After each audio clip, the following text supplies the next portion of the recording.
Hey yo, I just want to say shout out to my red bike. It got stolen about a year ago, and I think about you every day. But you know, now I got a blue bike, and it's not the same, but it's a new life, a new journey. So rest in pedals, red bike, I love you. I like to bask in the tropics with a flask in my pocket. If you act no problem, I'll start laughing and mocking like a charismatic parrot that isn't comic. Now I'm feeling like the shit, cause I'm rapping with phonics. Loose off of Jen Ricky's, perusing Sin City, riding my Schwinn smooth like the swing of Ken Griffey. And the felt of the velvet, I said hell with a helmet. I can tell that you're jealous of the smell of the shellfish. Don't tell me I need a haircut. You can't walk a mile in my shoes cause I'm barefoot. Bob's taking the toke, God's making the joke. With a Mickey Mantle rookie card close pinned in my spoke. I'm partying with the dead like Dia de los Muertos. People look at me funny cause I'm a scarecrow, but I don't care bro, I'm snacking on apricots. I need my space like an astronaut. I'm in the sun chasing rum with the juice of a plum. In a singing mood and drinking booze like a bomb. Someone stole my red bike, so I bought a blue one. I was sad, but fuck it, I got a new one. Chasing rum with the juice of a plum. In a singing mood and drinking booze like a bomb. Someone stole my red bike, so I bought a blue one. I was sad, but fuck it, I got a new one. I wanna live in Bolivia, be oblivious. I'm sick of always having to deal with these idiots. The ignorance is ubiquitous and it's hideous. When I get lucky, that's when I'm the wittiest. When people don't leave me alone, that's the shittiest. When people leave their phone at home, that's the prettiest. Going on a hike shouldn't be considered hippie shit. It's okay to spend some days away from your affiliates. Mother Nature's where I'm planting my seed. Do a dance in the breeze on the branch of a tree. I reside in my mind, that's the land of the free. I got the world in my palm, you should hand it to me. I can't copy and steal cause I got art etiquette. Sometimes I think that everyone's my arch nemesis. I've come to the conclusion my bike is my best friend. My worst enemies tend to be dead ends. I'm in the sun chasing rum with the juice of a plum. In a singing mood and drinking booze like a bomb. Someone stole my red bike, so I bought a blue one. I was sad, but fuck it, I got a new one. Chasing rum with the juice of a plum. In a singing mood and drinking booze like a bomb. Someone stole my red bike, so I bought a blue one. I was sad, but fuck it, I got a new one. I got a new thing, yeah. I hope that it's alright with you. With you, with you. I told my girl I got a new thing, yeah. I hope that it's alright with you. With you, with you. Hey yo, someone stole my red bike, so I bought a blue one.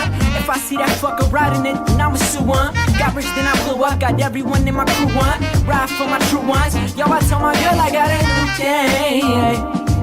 Yeah, yeah. I hope that this alright with you. With you, with you. Alright, so another test stream. We'll see how it goes. We'll see how it goes. Actually, let me do something real fast. I think I gotta tap in on Twitch real fast. Make sure that's all on the up and up. Let's see here. Should be able to do this right here, actually. There we go. Okay. We're good on that, and then let's jump to... I guess jump over here. Alright, so like I said, it's really more of like a stress test than anything. But we'll see where it goes from there. A couple things to talk about. Big ups to everybody in the chat, or big ups to everybody, anybody and everybody who's watching us. So, let's see. As you guys might know, ProleteR dropped his top 10 worst last night, I believe. 4.5 hours, knocked that shit out the park. There's a segment at like the 2 hour and 33 minute mark though that caught me off guard. Like that seems like that shit seems questionable given what the subject matter is. So it wasn't anything that Prop did. It was just the way, if you guys have seen it, then hopefully I'm not ruining it. But like it was during the Keemstar DSP interview where he talks about, or he explains the situation with Duty and whatever. Something don't sound right about that shit at all. It sounds super fucking suspect. Like super fucking suspect. You know what? Here, let me see if I can actually tap you in. Also, Also, funny enough, what happened on Locale Tech or whatever they call that shit over there? That was just depressing. Like, they have Rich's baby's mom up there, and she's like basically shaving the pig, and she's balding, and I'll tap y'all in. I'll actually let you guys see that shit too if you guys haven't seen that. Matter of fact, let's start with that. You know what I'm saying? Let's go ahead and start off with some morning bacon. Holy crap, bro! Like I didn't know what to expect, because I mean, don't get me wrong, I've seen pictures of Rich's baby's mom, and I'm pretty sure all of us have.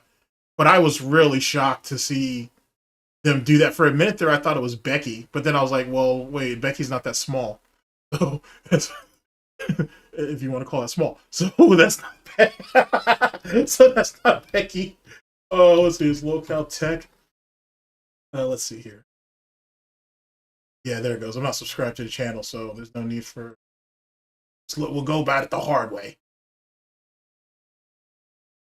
Okay. So it's broken down into two segments. Let me see something really fast. Okay, here we go. All right, so this is what we're looking at. This was last night's episode. Absolute shit show. I've heard some people try to defend it and say that it isn't as bad. X to doubt. X to doubt. Like, there's all kinds of, like, issues and problems. Like, you got two guys that are supposed to be tech fluent individuals, I guess, and it's looking really shaky. Let's see here. Let's see, because Boogie like railed on them early on, and actually I think Renton Liar on Twitter actually has it. I think that's where I initially saw it. Big ups to them. But yeah, like let's see here. Let's see if I can bring you in, because they're having all kinds of problems with this channel. Here, we'll start here and then we'll move on. Cow hosts. I'm in there quite a bit. I'm going to be even there more often. Jay's in there. Keemstar's Beard's in there while he's in the sex shed. So Jason Poole, welcome to Band World. Thank you for becoming a member too. So we have a hell of a show tonight that Jay did not look at the docket at all, where I was preparing with the docket for 2 hours with one's 2 cents. We're doing a show. Oh, okay. Yeah, we're doing a show. We're not just sitting here and having you. I read the docket. I'm not mocking you. What are you talking about? How's World? Holy shit. Shelley Duvall with the 20. What's up, Techno? Let me know if it's coming through. If there's an echo or anything, let me know and I can fix it.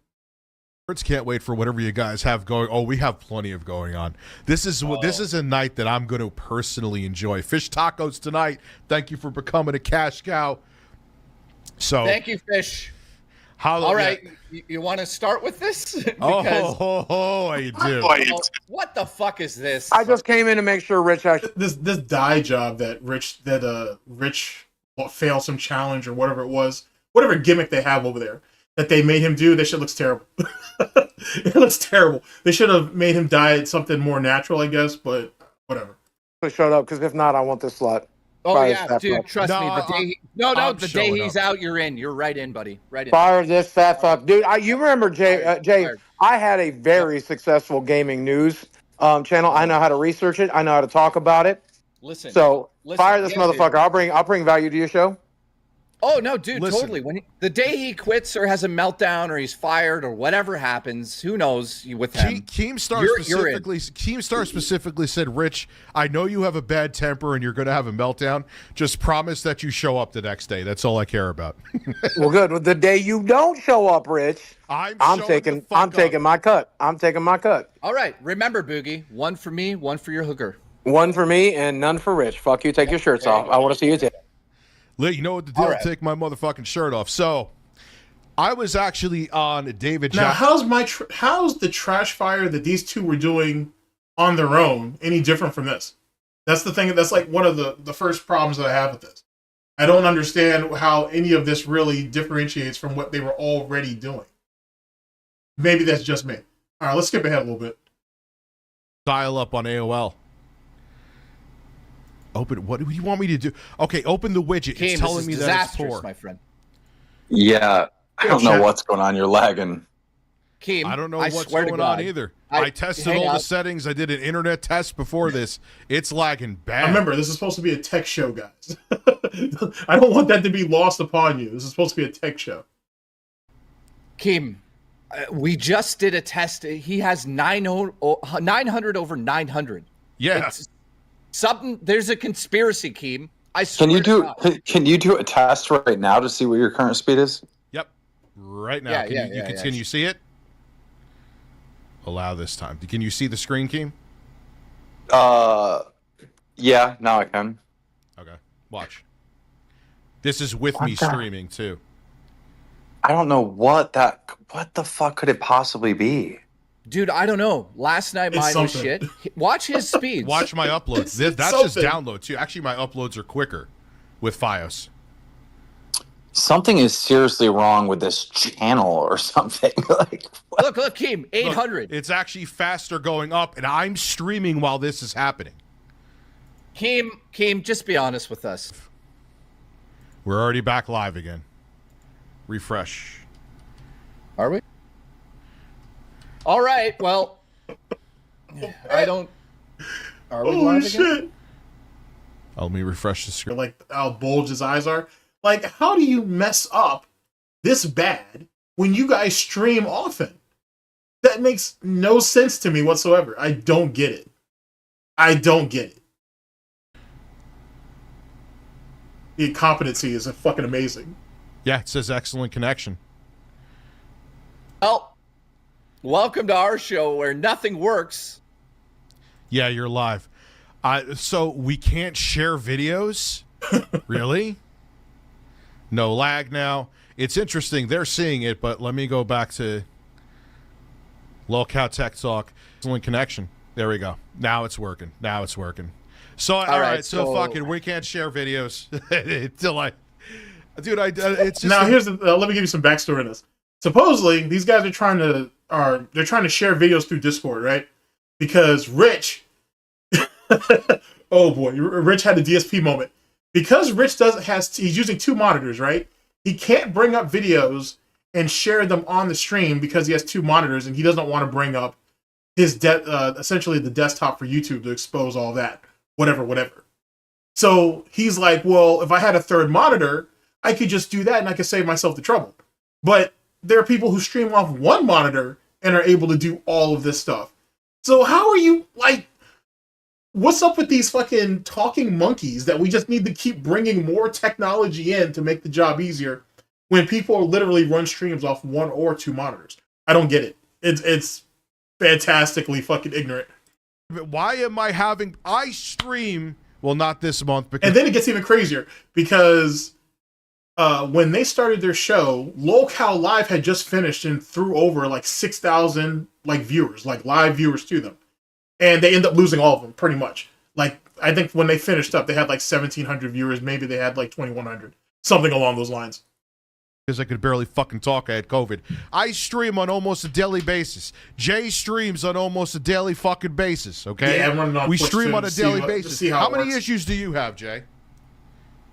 Once in a while, but not like this. Once in a fucking while, at most. I stream at 4 fucking K60. Like, I'm gonna. Why? You don't. What's up with these Lolcows needing to be at the highest quality possible, and yet they just put out garbage? I don't understand that either. Start streaming Dolby Atmos so you see my nipples in all their fucking glory. Jesus. Here, it's like if I go, it's like dial-up. Did you see my internet when I screen shared it? I don't know. Go full screen though.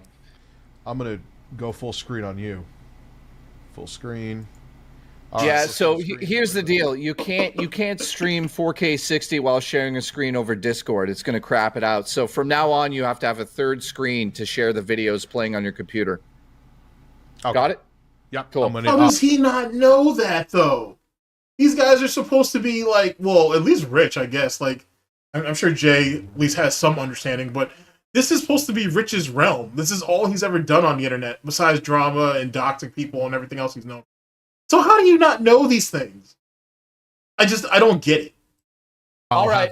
Have that fixed next screen. Cool, great. Let's so what's the plan here? Are we going to skip that story since we can't show it, or what's the deal? We don't have to skip it. We could still go. All right, now let's move forward a little bit more. Let's see. I'm looking for when Boogie steps himself into this trash fire. Give me just a second. Oh boy. Like, it's phenomenal. Like, even like this is Keem's karma. This is exactly what it is. This is legitimately what it is. You wanted to go ahead and have a monopoly over lol cows. You wanted to secretly or allegedly, you secretly wanted to infiltrate these different like hater groups or whatever and try to take it over from within and try to get people on the payroll to corral the cows essentially for you. So you can go ahead and make the profit and whatever else he's allegedly being accused of or whatnot.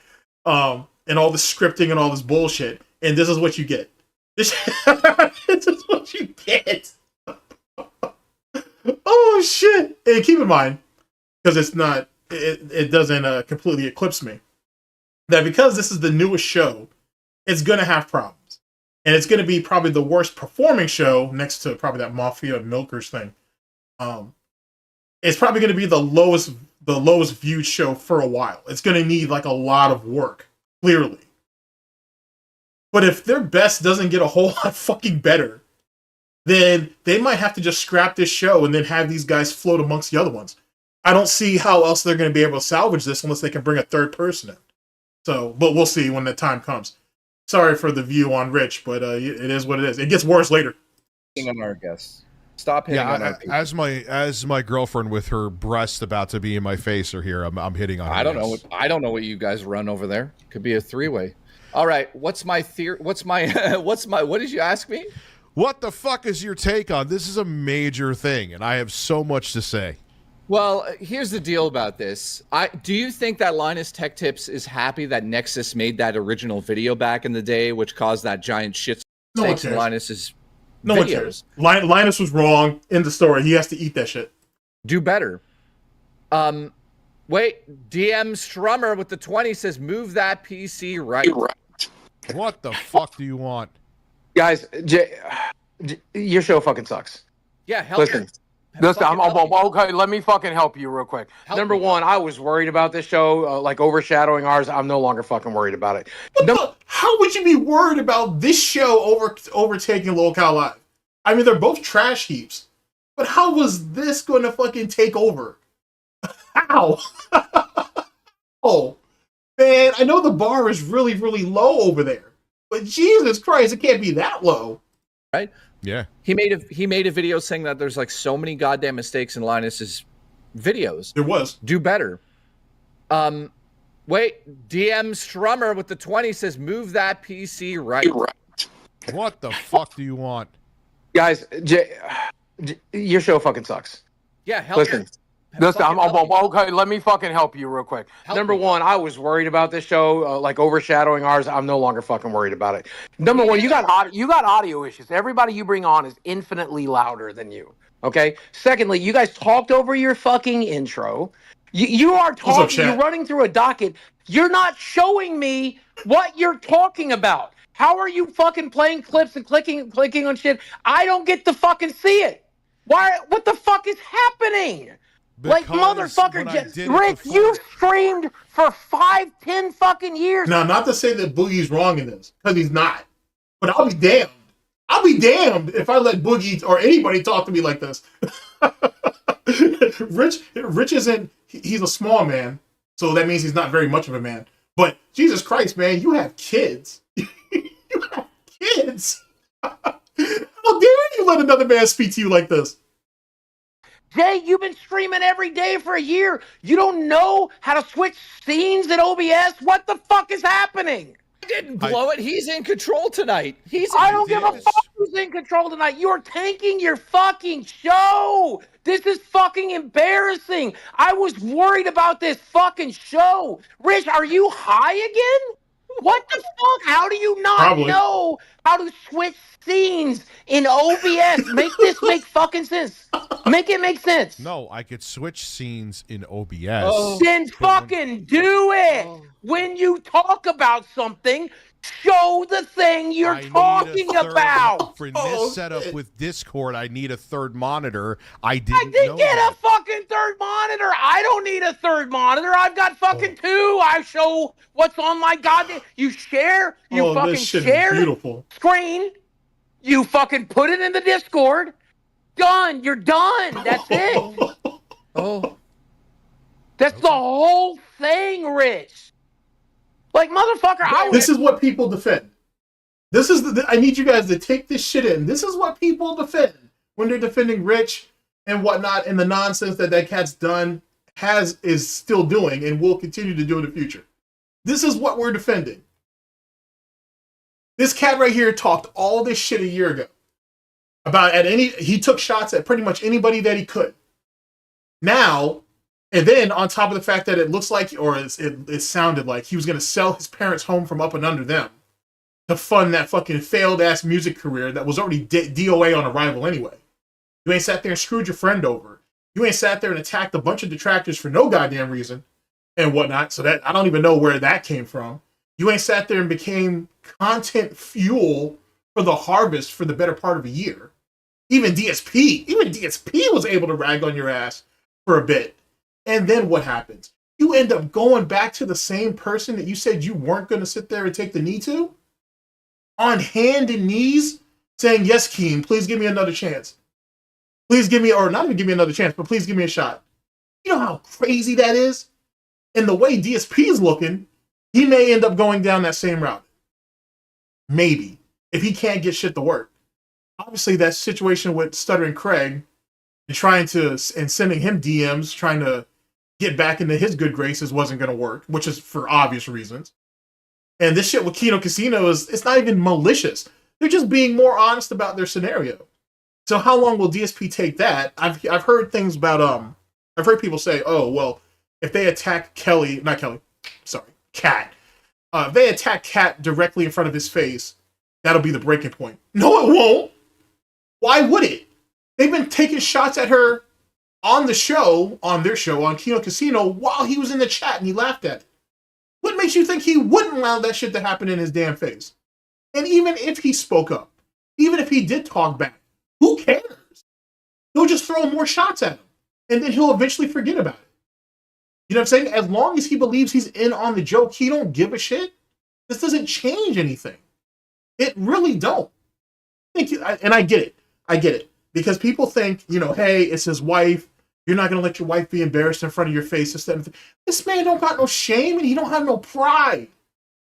Okay, let's be honest here. This isn't day one shit anymore. We're out of our rookie season type stuff. This man ain't got no pride about that shit. He's got nothing on Kino. DSP needs Kino, not the other way around. If they choose to do so, he's going to sit there and take it. Like a good whore.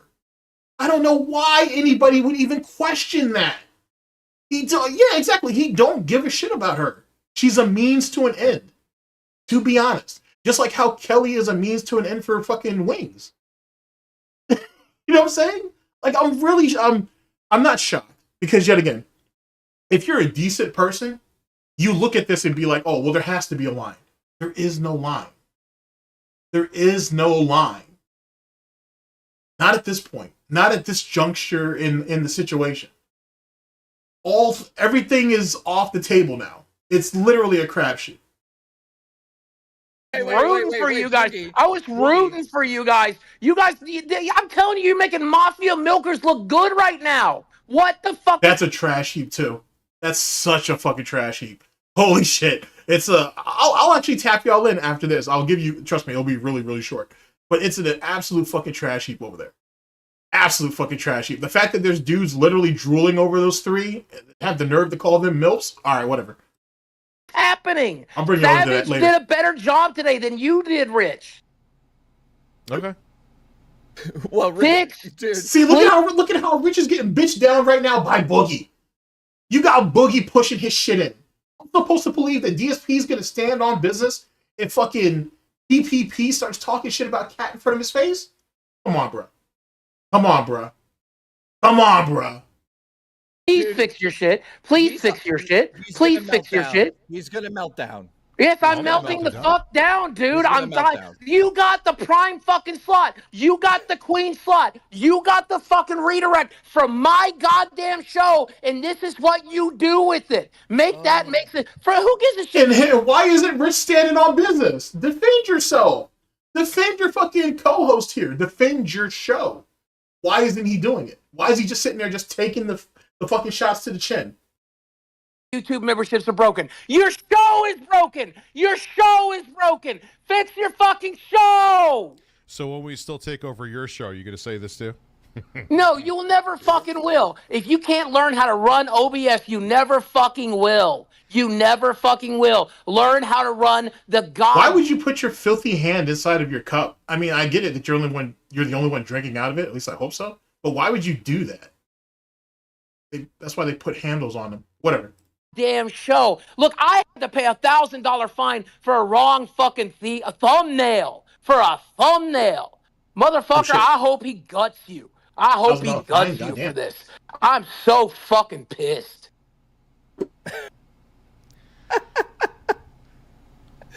I gotta admit, the show's fucking terrible tonight. It's fucking terrible. Compared to what? Because, dude, I'll tell you again, we're going back to the conspiracy theory, guys. Our show has been derailed nonstop since the beginning of the start. It's been the thing a shit is, show. with two monitors, one of the things that I was always taught that's a no-no is you don't want to show the fucking dashboard. So if I go here and I have to go back, you'll see the dashboard. I didn't even think about having a third monitor. If I have a third... Couldn't you have just minimized the dashboard and then put up whatever elements that you needed? Oh, well, okay. What am I telling him for? He's the one that has review tech in his name. Oh, that's right. He does it. That channel's dead. My bad. Monitor, I could always have it ready to go, and I'll have everything up there. Well... But wait a second. How is it that the gay monkey, who realized that he had limitations with the two monitors, why did he just connect the third monitor then after the first show? Why do we have to wait till now? Why is it always last minute with these people? Yeah. I mean, I don't even know what to say at this point. I'm embarrassed to be here tonight. Yesterday was a shit show. Tonight's a shit show. It's embarrassing. It's ridiculous. I don't know what to say. Also, Smash JT. Wow, a guy that grifts. I mean, I don't know. all grift, but don't shit on Smash TV because he was one of the people who had your back when Rich was out here trying to slave you out and shit and not give you your money and then was sitting there dropping information about your family and all that silly shit. Like, it's really amazing how quickly the tables turn, ladies and gentlemen. Smash JT stood on business for Jay, but whatever. No good deed goes unpunished, I guess. Man, there's not much to say about that. I didn't even think I needed a third monitor, but I have a third monitor. I will put a third monitor. I even have a place for it. I used to have a third monitor. I stream every day, mostly, until we started doing it. What the fuck do you want now? I'm sorry. I just want to say one last thing, okay? Mm-hmm. We sent you 6,000 people. You have 1.8K, so it ain't just my fucking opinion. Fix your shit. Okay. What? You just say okay. Attack Boogie. Get him. Listen, no, because I don't let shit like that get to me. Okay, well, take this in. I don't let shit like that get to me. Wait, listen to what happens next. It didn't redirect, by the way. Apparently, people are saying. Oh shit! Get him the fuck back in here. Now I'll be a dick. Now I'll be a fucking dick. It didn't actually redirect. Where the fuck is he? I will go after him. Of course he's gone. He disappeared like a fucking fart in the wind. So if anything, it did. Yeah, you got no ammo on that one now. No ammo. So if you have something to say now, say it. Don't sit there and wait till you have this little bit of leverage now to go ahead and fucking speak your mind. Just cowards, man. Just absolute fucking cowards. I did get here from the redirect. True, it didn't redirect. Who the fuck knows? Whatever. Listen, I have no issues running OBS. Wait. One's 2 cents says it didn't recorrect directly, properly. Here we go again. Oh. This channel's cursed. I swear to God, I quit until we get a new channel. This is why are we doing this? I think we may actually need a new channel. No bullshit. Our channel's broken. It's broken. And the thing, too, on top of it, one of the etiquette of streaming, you know this, Jay, is you don't show the fucking dashboard. And when you're doing shit and on the same monitor that the dashboard is on, you just don't do it.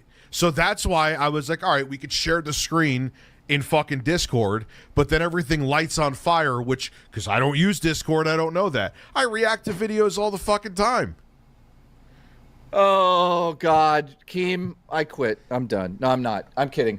But seriously, we need to get a new channel here. We need to start fresh. We just need a new channel. Because there's tech. You know, it's even weird, like going into the dashboard, like when you're streaming, it keeps on coming up with like errors, like it shows like that monkey with a wrench. Like I'm like, what the fuck is going on? And then Ones, I know, because Ones does the Now, as absolutely stupid as all this is, I do wonder, in some ways, is this staged? Is this a fucking work and whatnot? Because we're just passing W's to DSP theoretically. So is it like, hey, DSP, you need to come over here because I'm surrounded by fucking idiots. Look at how incompetent everybody is. I need you here. I need you here to save my dream of this lol-cow kingdom or fiefdom or whatever that I'm trying to do. I can't trust anything that happens over there. He's saying that it didn't actually redirect properly. So listen. Thank you. It's a shit show, man. It's an absolute fucking shit show. All right, so here's the power of you and I. Okay, enough of that. I don't think there's anything else. At least, well, hold on a second. Oh, what's this? I'm leaving. This isn't Boogie's show. Listen, Boogie will not be back. Okay, all right, we're good on that. Now let me get to the shaved monkey part, and then we'll move on to our next subject. Now, just in case you guys don't know, you might want to avert your eyes for this one. This is going to get ugly. So, I guess Rich Ode had some type of punishment lined up for himself or something. And the woman who pops up, pretty sure that's his baby's mother, ends up coming up here and ends up shaving his chest. You just got to see it for yourself, ladies and gentlemen. All right. You know what I'm saying? Hold on to your butts. Here we go. I thought I had everything ready. I know I need another monitor. Anyway. Oh, so sorry, it was you. Yeah, I'll take blame for it. I had no idea I would have needed another monitor. It didn't cross my mind. I thought I was prepared. I wasn't. I'll take These are tech guys. These are people who stream all the fucking time, right? This is what they do. And we know nothing about nothing. But we have the nerve to call other people losers. We have the nerve to call other people assholes. We have the nerve to tell other people they don't know what they're talking about. Okay. I'll have another monitor ready for the next show. Oh, anyway, here are breasts. This is Lauren, by the way, attached to the breasts. And I'm kind of getting a punishment right now. If we could get some members, you can't gift them, but if we could get some members here, you become a cash cow, you get access to the Discord. What's up, chat? I'll be in there. Jay will be in there. All the hosts will be in there. I'm about to shave my fucking chest for you guys. All right? So let's go. Listen. Oh, Jesus. All right. While Rich gets his chest like I said, initially, I thought that was Becky, but I was like, she's smaller than Becky. Which it was his idea. I don't know. Let's bring somebody else in. But Rich, you gotta watch the. Wait, are we doing a dry shave? Are we? I mean, I get whatever. You're not gonna put no shaving cream on your prize Sal or nothing? All right then. Well, do what you gotta do, honey. Him on this person. Okay, it's like grooming a fucking baboon. It's something. All right. Now, as much as he tried to advertise the milkers up there, I really want you to pay some close attention to the top of her head when that starts making itself visible. Yeah. Pay real close attention. What's up, my friend? Yo, what's up? Hold on a second. Yeah, man. Shout out to Shelly Duvall in the chat. All right, sweet. Yeah, I didn't think I was gonna come on for the iconic is it working? Chest hair shaving. Yeah. I apologize for this. If you need to sue anybody because of your eye, your vision in your eyes later, you go to Keemstar. How you doing tonight, my friend? What the? Doing pretty good. Just wanted to come in because I kind of came like at the 1 hour mark, and you guys were talking about it. Actually, sorry, Rich, mute your mic while you do that. Okay. Thanks, man. It's loud. Okay. Cool. Yeah. So I guess like I'm kind of trying to understand like where do you draw the line when it comes to drama? Because I don't know the whole Smash thing. I don't know about that. Well, but, like, when it comes to like tech drama, like there's plenty of drama you can talk about. I mean, like this week alone, there's two. Now, I mean, what am I supposed to be impressed by here, Rich? I mean, a bra probably would have been helpful. I don't know. I don't understand what anybody was supposed to be impressed with at this particular situation. But whatever, you know what I'm saying? You know, you got to be proud of what you have, unless you're DSP, of course, or Wings, you know, or low tier God, by the way. You know, if you're ashamed of the woman that you had kids with, or you had a kid with, I don't get it. There was like they want me to zoom in thing, 500 billion. Like they like outed Elon Musk, and then Elon Musk was on Twitter. I'm pretty confident, chat, that Rich's tits are bigger than hers. I mean, hers are more round and whatnot, but his rotund beats her out for sure. For sure. Doing them shit. Yeah. It was like Ross Ulbricht getting pardoned, and he had like 2 life sentences, and so that was like a whole like debate between people. Like, I don't know where the limit is, or maybe that's super well, like I don't want to go political on this show whatsoever. To be honest with you guys, because like we want to talk about tech, we want to talk about things that excite us. I don't know what kind of stress this woman's going through. I have no clue, but this balding pattern looks a lot like what Kat has, and I don't get it. I don't know. I'm not sure what these wives of lol cows have to put up with. I don't know if Kelly has a bald spot. I wouldn't be surprised if she did, or if she started to lose her hair. But this is real unfortunate. This is real unfortunate. And more importantly than that, why would you put her in this position? This is the mother of your children. Why do you... Whatever. Whatever. Who gives a shit? You don't, so why should I? I could go to the chat right now and say, do you guys want us to go political? I doubt many people are going to be like, yeah. It's kind of tough because like, I mean, it is tech. It's unfortunate it's political. I mean, I get it. But I mean, like, that is drama. Like interesting, and it's like you know, evolving. But yeah, I guess because it's tough to talk about. Look at the amount of effort she had to put in just to keep the fucking breasts up. That's wild, son. But I mean, that's so wild. We'll bring in people. It's interesting. Yeah. This is a one-off chat. Okay, it's just a random type thing. There's still more to come, but it's random. Don't judge me. They're hoping for Rich. Slip. Is there a nipple slip happening right now, Rich? No. Jesus Christ. My nipple's slipping, but that's okay. Actually looks like a breast now. I feel like at least she goes outside. She's far more tan than you are. Come on, Rich. Jesus Christ.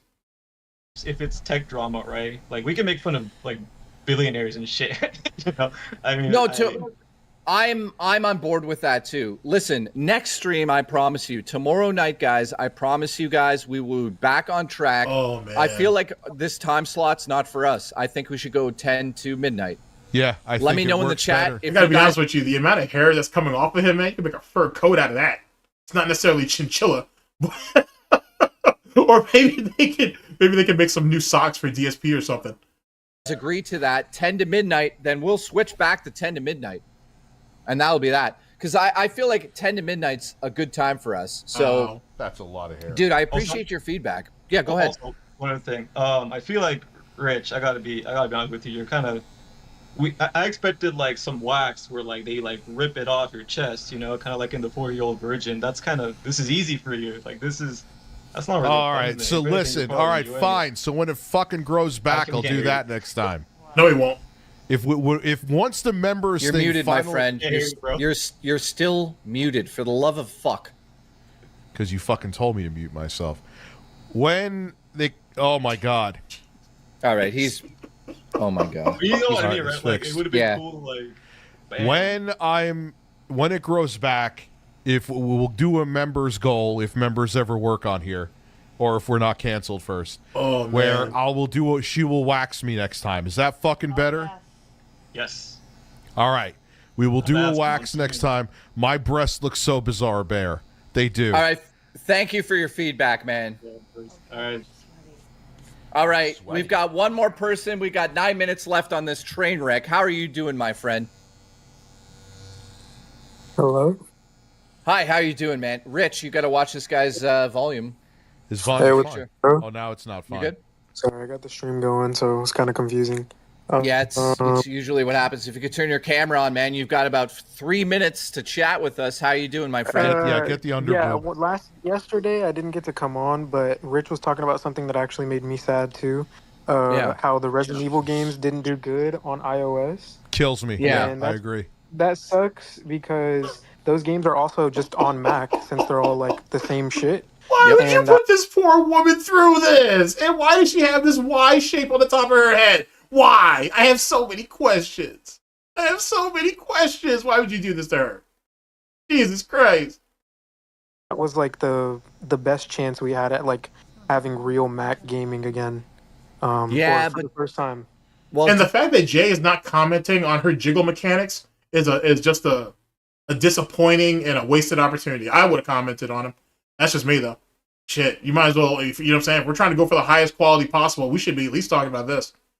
Dude, I mean, I don't want to go on and on and on. I grew up with Macintosh computers because of the artistic side of it all. So I know the hardship of trying to play PC games on a Mac computer. It's an absolute disaster. So I agree with what you're saying, man. It would have been nice for those games to do well because then we'd be able to play. You know, I played Diablo 3 on my Mac back in the day, like a maniac. But you're right. Man. You're right. I agree with you, man. Yeah, it would have been nice. It would have been nice. We got Assassin's Creed though too, but yeah. Capcom's the only like AAA company that took a chance. Yeah, And but I mean, it's over. I don't think it was ever going to go anywhere. Like I wanted Mac to get into PC gaming, but like once you get a PC, you never need to look at a Mac again. Yeah, Plus, I Mac definitely is chose trauma. Extremely overpriced. So it was never a place to go and play PC games. It was just man. like I'm the a day's Mac, still young but, though. There's plenty of time for violence. Oh, here's Keem. Oh no! Holy shit! You're loud. Thanks, man. Oh, who is this woman painting Rich? She's not painting me. It's my girlfriend, the mother of my children. She shaved my chest. She's not painting me. Keem. Oh. Keem, tonight's been a disaster. Yeah. An absolute disaster. Yes, it has. I don't even know what to say. This is embarrassing, Keem. It's embarrassing. I mean, what do you expect? I mean, well, I don't know. Thank you, dear. Thank you. Yo, this is literally like what you won't do for love type shit. Like, what is up with these lolcow wives being put through this shit? I don't understand. It's man. Oh man, holy shit. Like, dude, the first show, pretty good. We were on par with the news. We were, everyone was like, this is awesome. The comments are saying it was the best show on the network. The second show, people are still saying that. The third show, we had the technical difficulties. Now, it's like we're canceled. Jay and Rich, I need to tell you something. There's a thing called the primetime curse. All right? It might have something to do with Boogie and the Sonic Shoe. I don't know. But it's the primetime curse. So Queens goes in primetime, and Queens is just cursed. Like, that show is, like, fucking cursed to all hell. Is Becky really gone? I'll tell you in a second. Let me finish this. Okay. But, okay, look, I'm sorry. The first show, That's kind of funny. That is actually kind of funny. She ain't brought the vacuum cleaner out. That's kind of hilarious, actually. Keem, sorry. No. Keem, I'm sorry to cut you off. Mute your fucking mic with the vacuum. Like, we're trying to do a show. No, I Keem's was going to vacuum after the fucking show. I didn't think she was going to just stick it in me now. Keem, look what I'm dealing with, man. Okay, so it's the primetime curse, right? Now, Queens is cursed. All right, let's cut this shit off. You guys don't care about the last set. I'll listen to it and I'll make a video out of it later about his primetime curse theory. But that's what we're putting our wives through, apparently. All right, so What's the next thing? You guys need to see this nonsense. It's Mafia Milkers, I think is what they call that shit.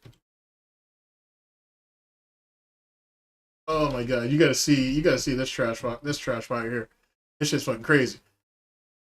Oh my god. Yeah, that's what it's called, Mafia Milkers. Episode 1. Let's see here.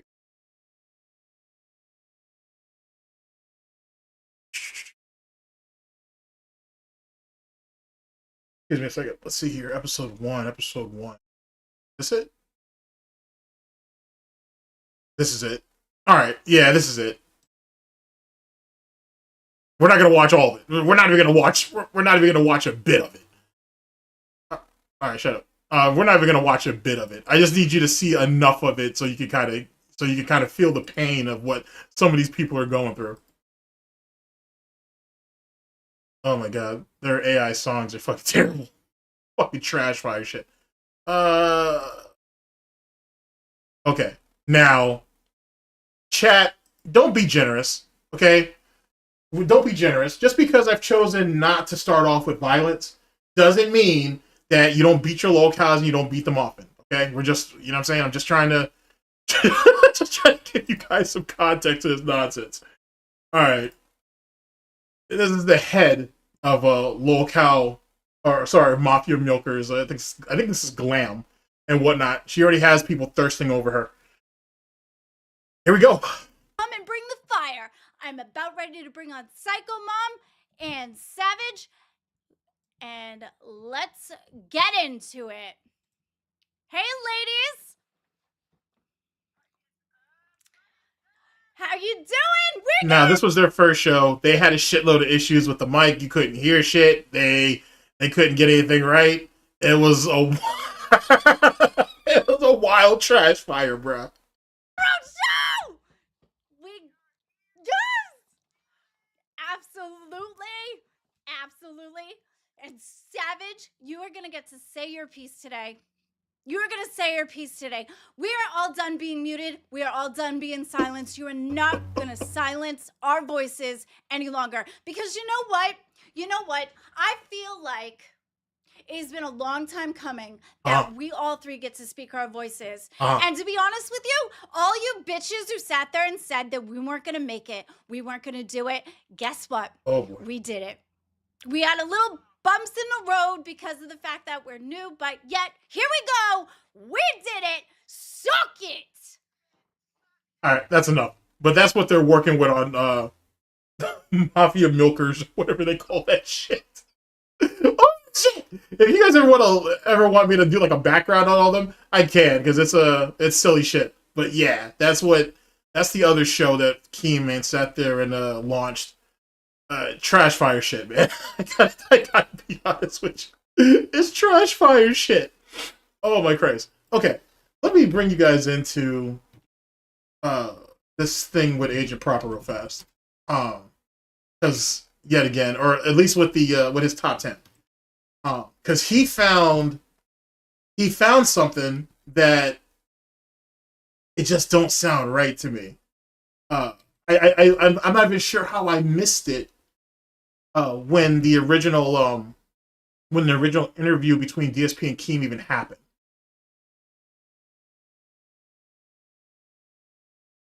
I'm not even sure how I missed it. Let's see here. Give me a second. Okay. I'm gonna skip in a little bit because, like I said, we're not trying to watch the whole thing. I just want to point. Proper put an emphasis on something, and it was a really, really good catch on his part. All right, here. This is where we're going to jump in. I want to let me tap you guys in and see what you guys think about this situation. I'm really at the 2:33 mark, but we'll let it play for a minute, and then we'll see what you guys think. Special edition of the Level 1 podcast. I'm going to have my first ever guest, Keemstar. It's going to be interesting. We're going to have a civil conversation, and I don't know how it's going to go. Oh, yeah, Prop definitely outdid himself with this. He absolutely did. He absolutely did a phenomenal job with this. And like I said, there's gems in here, too. for those who may have forgotten. There's definitely gems in here. But this is one thing that really stood out to me, though. But you know, we've each had it with each other back and forth quite a while on the internet. And I feel like this is a good first step towards having a real conversation rather than yelling at each other from our various perspectives of our content, right? So let's see how this goes. All right, and go from there. So, good morning, sir. How are you doing? I'm doing great. I was listening to the stream before I joined, and you said, hey, we're not going to deal with Keem Hate. He's a guest here. And now it makes more sense to me why you were so upset with side-scroller. Yeah, he says, sir. Yeah, he says, sir. When you have to sit there and take the knee to another man, yeah, you're more than likely going to say, sir. DSP tries to come across, he'll say whatever he wants behind closed doors or whatever, but once he's confronted with the person, he's as non-confrontational as possible and whatnot, unless you're stuttering correct. But I'm sure he regrets that now, so that is what that is. Right? Is if you're a guest on a show, your philosophy is like you should be treated as such. I want to, before we even begin, I want to apologize to you, Keem, because I feel like I'm the reason why all the bad blood actually started. Because wait, I thought you said that you couldn't. I thought you said that it was against your morals. He was a misery broker. He makes it's blood money and this, that, and the third. So what were you apologizing for? All right, whatever. To be publicly admitting this, I'm jealous that you are as successful as you are. I feel like at one point I had a good thing going, and it got. You know how pathetic that sounds? I got to be honest with you. I'm jealous of you and what you have, and I thought I had a good thing going, and I was wrong. And oh, that's so pathetic. Taken away from me because of a series of bad circumstances, a lot of which are my fault, and I shouldn't be crapping on you just because you found a way to be successful in your own way. I may not agree with the way that you've become successful. It's like a moral thing or a philosophical thing on my end that I disagree with some of the things you say and do. Except for when we defend pedophiles, right, Phil? And we lie to people for like multiple hours on end, right? Because an answer is an answer. It doesn't matter if I'm being honest or not. An answer is still an answer. The morals over there must have been insane. I wonder what those nuns did to you. I don't get it. You know what I'm saying? You're, being attracted to nuns at your age, given your alleged moral backgrounding, is already kind of weird. It's kind of shaky, but whatever. But then, we don't know what a rainy day fund is. Where we got all of this jealousy and envy of all these people for no damn reason, and then we get mad, and then we try to victimize ourselves when they retaliate or at least respond to the shit we've said to them. Whatever, it is what it is. It must be some low cow shit. I don't understand it. But that doesn't give me the right to then totally dump on you. I was a hater of yours long before you hated on me. So I just wanted to get that out there. It's my fault that we kind of started the bad blood, and I am sorry for that. I appreciate that. I very much appreciate that. That's what happens when you're breaking the rules. And then you finally get the camera turned back on you rather than you're looking at everyone else making money off of them. When it gets turned back on you, you better be ready to be in the firing line. And I don't think that these people are. I think they've had it good for a decade. And now they're, oh shit, wait, now I can't just do whatever I want anymore. And I'm just going to forewarn other detractors too. Like detractors weren't getting attacked by either other detractors or outside elements. Like that hasn't been a thing since like 2017. Yeah, it's been milk and honey. It's been the gravy train for a decade, and there's never been any hangups whatsoever. There hasn't been detractors who have lost channels and shit. There hasn't been infighting. There hasn't been gay ops. Not to say that stuff still doesn't happen now, but you know what I'm saying? It's not like none of that shit ever happened. It was just Hallmark cards and bubblegum around this bitch. Gotcha, Phil. Sure. Gotcha. There's some out there that are doing the same thing Duty did. You got to be careful now, because now I get the feeling there's going to be people coming after everyone because he was the first and you saw what happened. So, right. So I never did that. I never reported him to YouTube. But what happened is I then... This is the part that I really need you guys to pay attention to. Lolcow Live reviewed the Me and Duty debate or whatever and talked about it further. And that stream on Lolcow Live actually got dinged for bullying and harassment. We got a warning strike. So I had to call YouTube and say, hey, can you review this? Because I don't think I should have that warning strike, right? And as they're reviewing it, because they need more context of what I was saying about Duty, they're hearing me say, hey, look, you're in violation duty of copyright. You're in violation of the YouTube partnership program. You're in violation of TOS. So I think maybe indirectly YouTube's reviewing Locale Live. They're hearing the context and then they're like, wait, what's going on with this Duty stuff? And I think that's how he got dinged. So I actually called Duty earlier today and I apologized to him and told him like, hey, this is what I think what happened. I wouldn't have ever reported you without your permission, but I think... How the fuck are you going to report somebody without their permission? What? Like what sense does that make? And see, here's the thing, chat. Now I'm going to need to bring you guys into my conspiracy theory here. If you go off of what he's saying, I wouldn't have reported you without your permission. Basically what he's saying is I wouldn't have reported you without actually telling you, hey, I'm going to report you for this, just to let you know. That's what he's trying to say. But why would you even say that? It makes it seem like the quote-unquote beef they had leading up to Duty getting demonetized was all cap. That's what it is. That's what it sounds like now.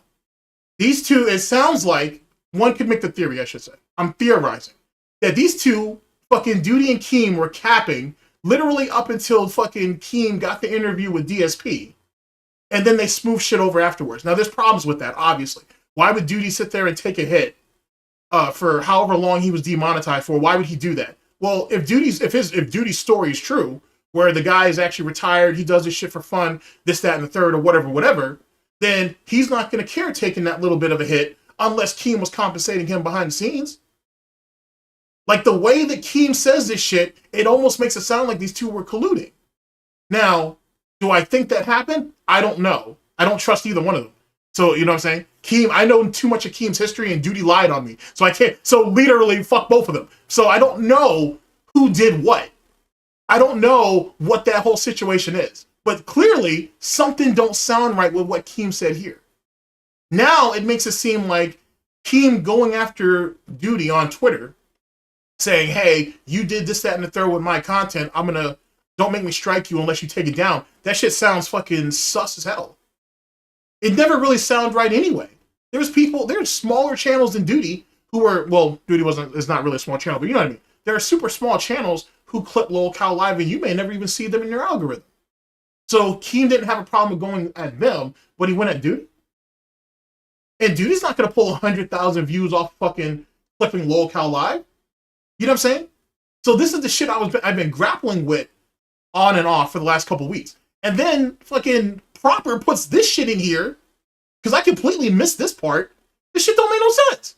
So now, either A, Keem ain't sat there and had a fucking regarded moment, or fucking absolute retard moment and shit, and just blurted this shit out, or him and Duty were up to something. Which seems weird that you would have to go through this much effort just to talk to DSP in an interview type setting. So it don't even seem right. And so let's say, hypothetically, let's say they weren't colluding. Let's say that it really was just happenstance. That means Duty ain't sat there and got fucked out of his money for 2 months or however long he was demonetized for literally nothing. He literally took a hit to the channel for no damn reason. Over literally nothing. You know what I'm saying? So now, which one seems more plausible? Did Duty and fucking Keem start fucking collude with each other? Or did Keem fuck over Duty so he can fucking get an interview with DSP? So now, if you're Duty, and if it's really the latter, then and not the former, now how are you going to be cool with this dude if this dude is willing to do this shit to you? How does that make sense? Like, this shit is fucking silly. It's silly either way you cut it. And Duty never made himself out to be a victim. He almost kind of went out of his way to not do so. So either he knew or he didn't. Either he knew or he didn't. You know what I'm saying? And like I said, I can't trust either one of them. So it's weird, man. It's so fucking weird. But here, I'll bring it back, though, so you can hear it again, and then you can make your own decision. But that was a fantastic catch on Proper's part. And that's not a throwaway line. That's just a weird-ass thing to say. Like, why would you do that? And then if you're Duty, or if you're a supporter of Duty, and let's say Keem really did fuck him, I understand that you got to pay the price to do business. I get that. Anybody who's a functioning adult understands that. But not like this. Not this blatant. You know what I mean? Not unless you're being clued in on it. And the way Key makes it sound, whether he has Duty on Discord, whether he has him on Twitter, actually I think he has him on both, or he actually has Duty's number and he called him, either way, he was willing to keep you in the loop. So what is that? So whatever. It's just another thing to put into my fucking project with this shit. But that was weird.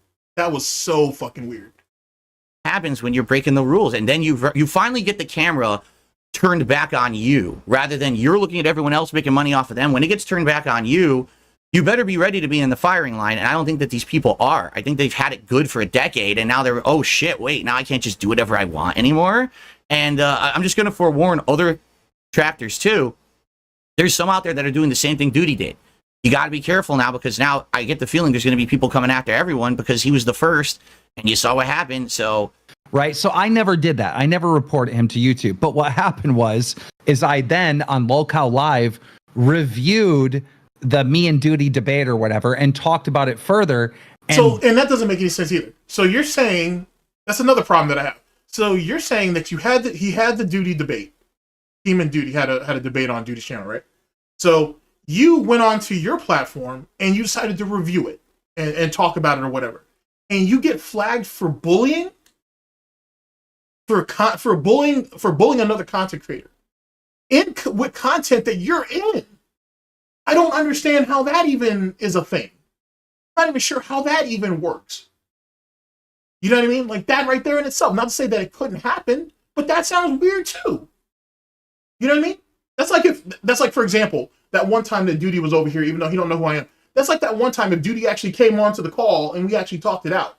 And then like on the next stream or whatever, I talk about it or I make a video on it, going over it, and then I automatically get flagged for it. So now it makes me wonder, did someone actually flag Keem for that? Now, as far as I know, Duty doesn't have a history of flagging people. So how did it just come up in content and in context of something that you were doing? That don't even make no sense either. It just like I said, when you peel this shit away, it just gets weirder and weirder. That stream on Lolcow Live actually got dinged for bullying and harassment. We got a warning strike. So I had to call YouTube and say, hey, can you review this? Because I don't think I should have that warning strike, right? And as they're reviewing it, because they need more context of what I was saying about Duty. And that's another thing. If you got hit for reviewing the debate that you had with Duty with a warning strike, then how the fuck doesn't every other detractor around here get a fucking warning strike for the shit that we allegedly do to DSP? Like, you know what I'm saying? Like, make it make sense.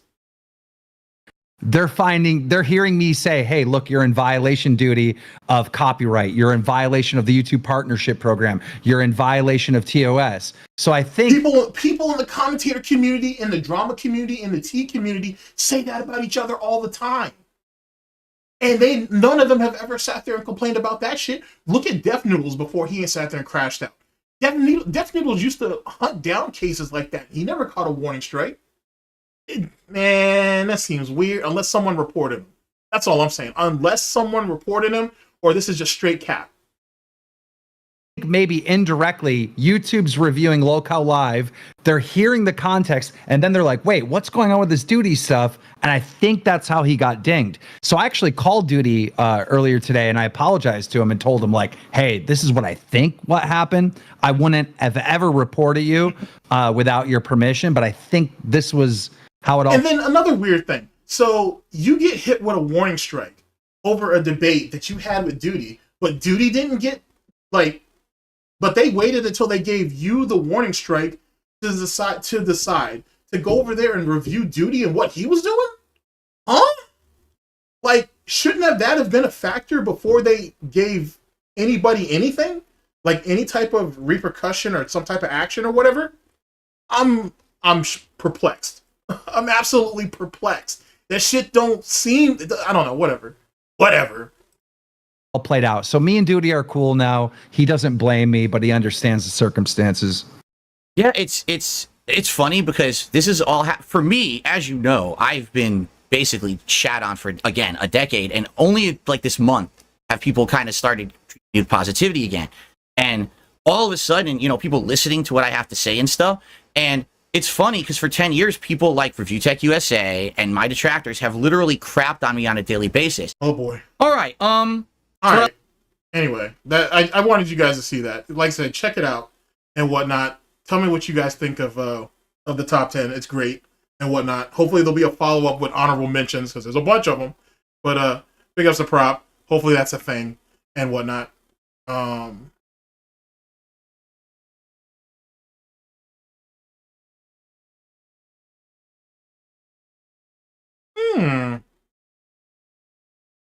Might need to look at that. For everybody who's on the stream or watches the video later, you might want to go ahead and join the channel over there. Our boy really knocked this shit out the park. So big ups to Proper on that. Yeah, that part don't make no sense. That shit doesn't make any sense. It just sounds even more fucking weird and whatnot. And like I said, I'm not about to accuse anybody for anything yet, but shit don't look right. Shit does not look right. Let's see here. What else can I actually tap you guys in on? Oh, Wings. Let's see what Wings is doing real fast. Let's see what Wings is doing. Actually, we don't go to Wings directly. We go to Breaking Bank. See what he's got popping. But yeah, that whole situation looks fucking sus. Absolute sus. Big ups, chat. Good morning. What's up, Goji? Yeah, that whole situation sounds super sus. Super fucking sus. Super fucking sus. Anywho, alright, so Breaking Banquet. Let's see, what are our last couple videos we got going on here? I think this has been a successful test, to say the very least. Oh, you know what? I could show you when they ripped up the, no. Oh, no! Okay, we alright? I lose y'all for a second?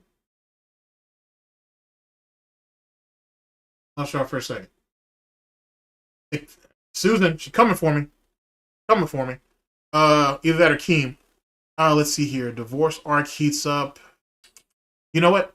Let's do this. Big ups to Breaking Banquet. Let's go back to Locale Live real quick, and I'll see if I can find that for you.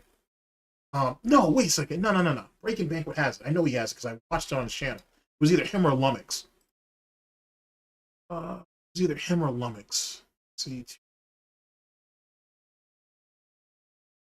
It might have been this one. Hold on a second, chat. Because I actually want to do a video on it. I know how to pull the... Alright, here we go. I think we're in business here. See what we got. Women. Y'all saw Priscilla. You're over here being jealous about a woman that's in a casket. Have I not poured enough money into you? I got no libido. You realize how terrible you're making your wife look. I'm the reason you can't get it hard, right? I don't think you think we're equal. I need you right now to rank me and Becky. You called me a 5. Get all the page 5 you need.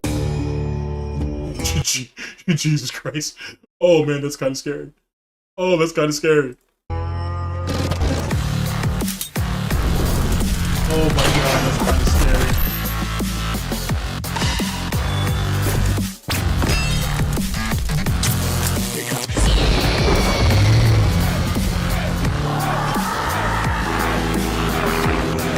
Foraine. Say my name. Breaking Banquet. You're goddamn right. Hello. Oh, hi. You gotta turn your camera on. What if I don't want to be seen? You gotta turn your camera on. There you go. What's happening?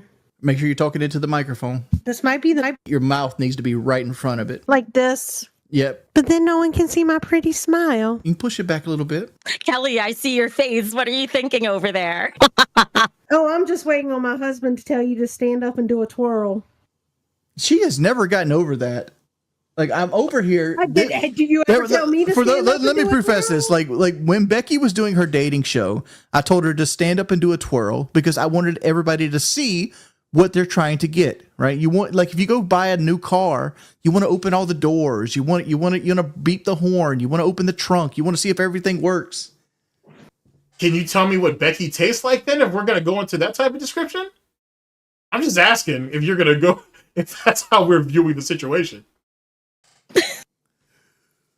All fairness, I do look nice doing a twirl, so he was helping out the audience.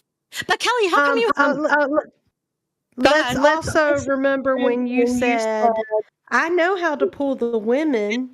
I mean, y'all saw Priscilla. You still hold on to that one, huh? Well, Priscilla. Now, keep in mind, when Priscilla passed away, this idiot, Wings, literally was crying in Kelly's arms about her being dead. About a woman who he has publicly said that he hated her. Like, hated her with every fiber of his being. This shit is fucking silly. Was dead. Oh my god. Like, what are you over here being jealous about a woman that's in a casket right now?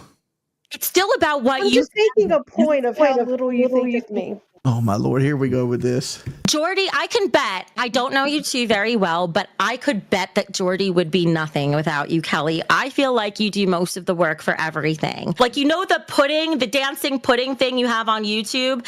I think it's on YouTube, not No, you're absolutely right. He didn't go to Gangsta Grandma's funeral. Matter of fact, according to him, one of her, like, when she was about to check out permanently, she had called his name.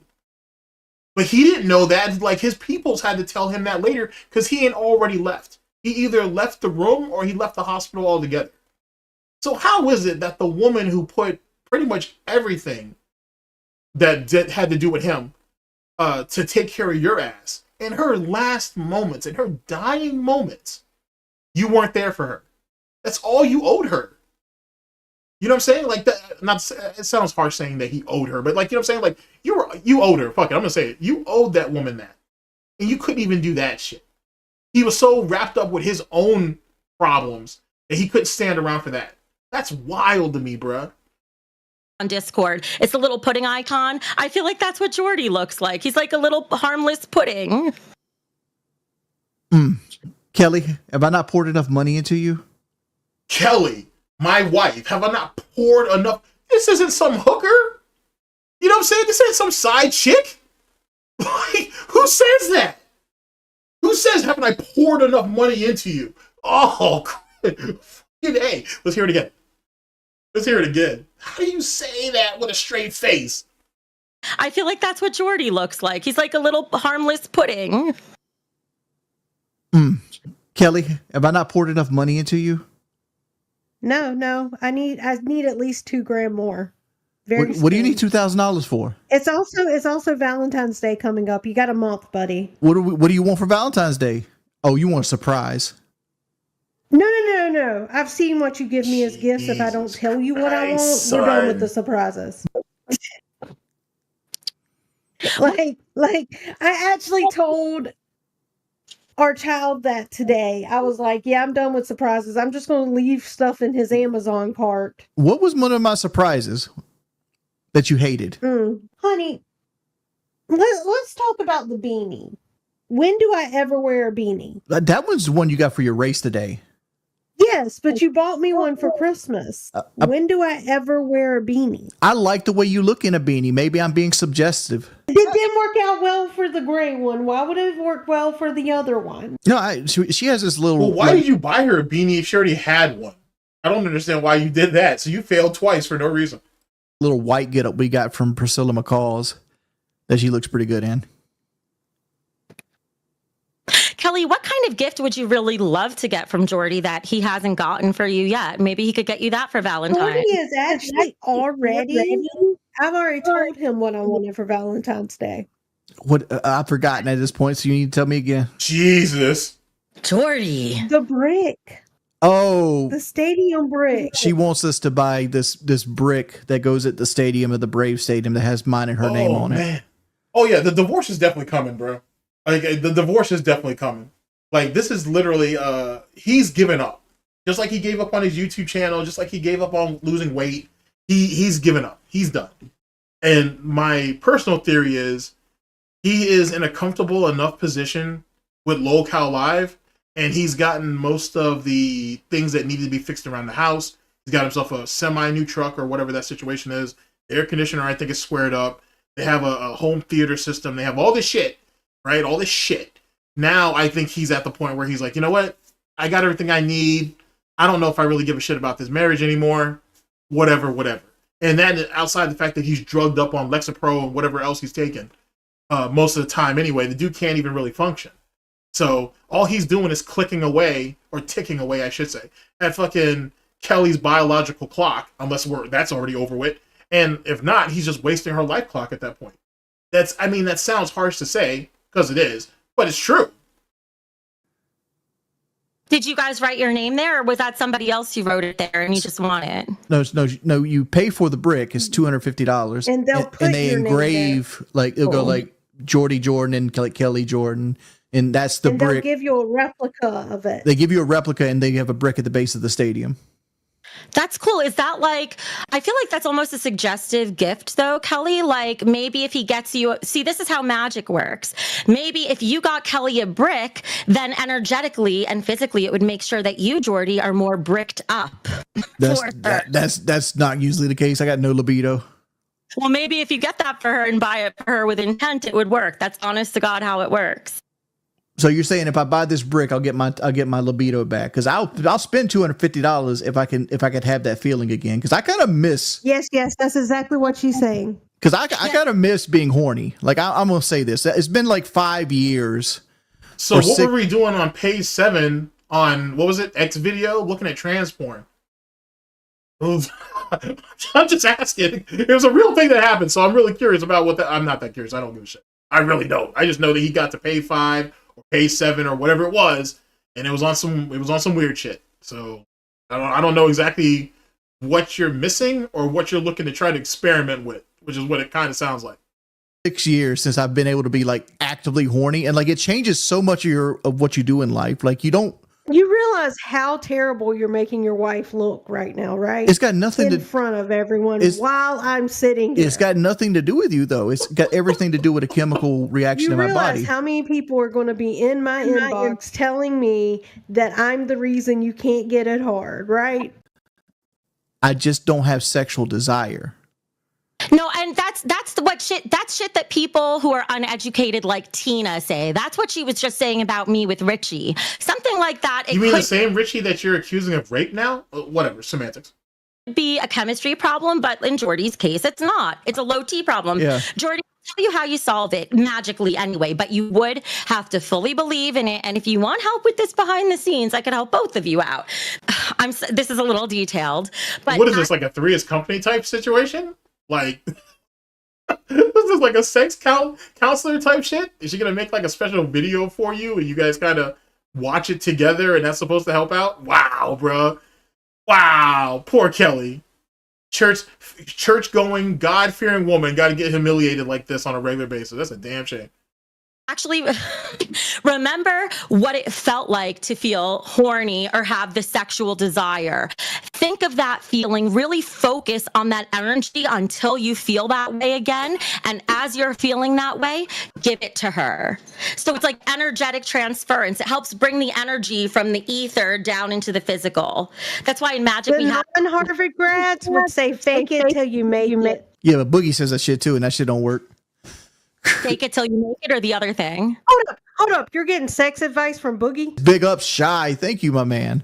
And Kelly blew me out the water the other day. Not like sexually, but like we were getting a couch delivered, and she did her job. She did her schoolwork. She cleaned the house spotlessly while doing all this. And when I woke up, there was a hot meal on the stove. I was like, good Lord. That sounds like DSP. That legitimately sounds like DSP. Like, it really, really do. Holy shit. Can I ask? Now, I know the sexual problem is on Jordy's end and not on yours, Kelly, but I have a question for you. If Jordy were to, for example, get you a maid or make it so that you never have to worry about cleaning the house, you don't have to work unless you wanted to. So in other words, you're completely unstressed. Would that increase your libido and make you way more affectionate towards him? I don't think so, honestly. Really? But I also know that I think that would make me feel less value because I wouldn't feel like I'm contributing enough to the household. Look at how that's a foreign concept to Becky. This was a little bit more insightful than I thought it would be. Okay. That would actually make me feel less attractive. Wow. For me, that makes me feel a million times more valued and more attractive because it's like, wow, he values me so much. He's giving me a nice, easy life. And now I have all the, like when I'm being provided for like that, that makes me feel very feminine. It knocks me out of that masculine working energy and it makes me feel very feminine and it makes me want to adore him. Yeah. Right. But what you're doing is you're letting him build. What you want to do as a married couple is you both build together. Yeah. Oh, see, I have a different philosophy. So that's how. Okay, wait. So if Becky's gonna go about life like that, is that one of those situations where after I come home after a hard day and shit and grab a shower, that I'm gonna just have my dick sucked as soon as I get out? Is that like one of those type of situations? So is it gonna be like that? Like, how does that work exactly? Like, you know what I'm saying? Is like my robe and my slippers and everything gonna be waiting for me and shit? Like, how does that exactly pan out? Like. in that type of situation, hopefully whoever it is that marries her has a prenup. That's all I'm saying. Because it looks like she's not going to contribute shit to the relationship. That's fucking wild. I feel about is like, I want to feel like I contribute just as much as him.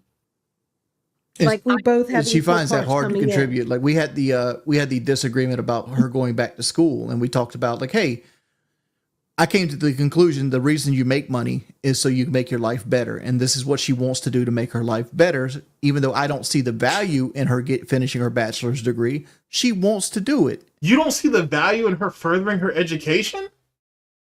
So she can like better her half of your situation? Or you don't want her to have an exit strategy, Wings, if she decides to pick up and leave, which is what it kind of sounds like. That's kind of what it sounds like. Because funny enough, for those of you who know, even though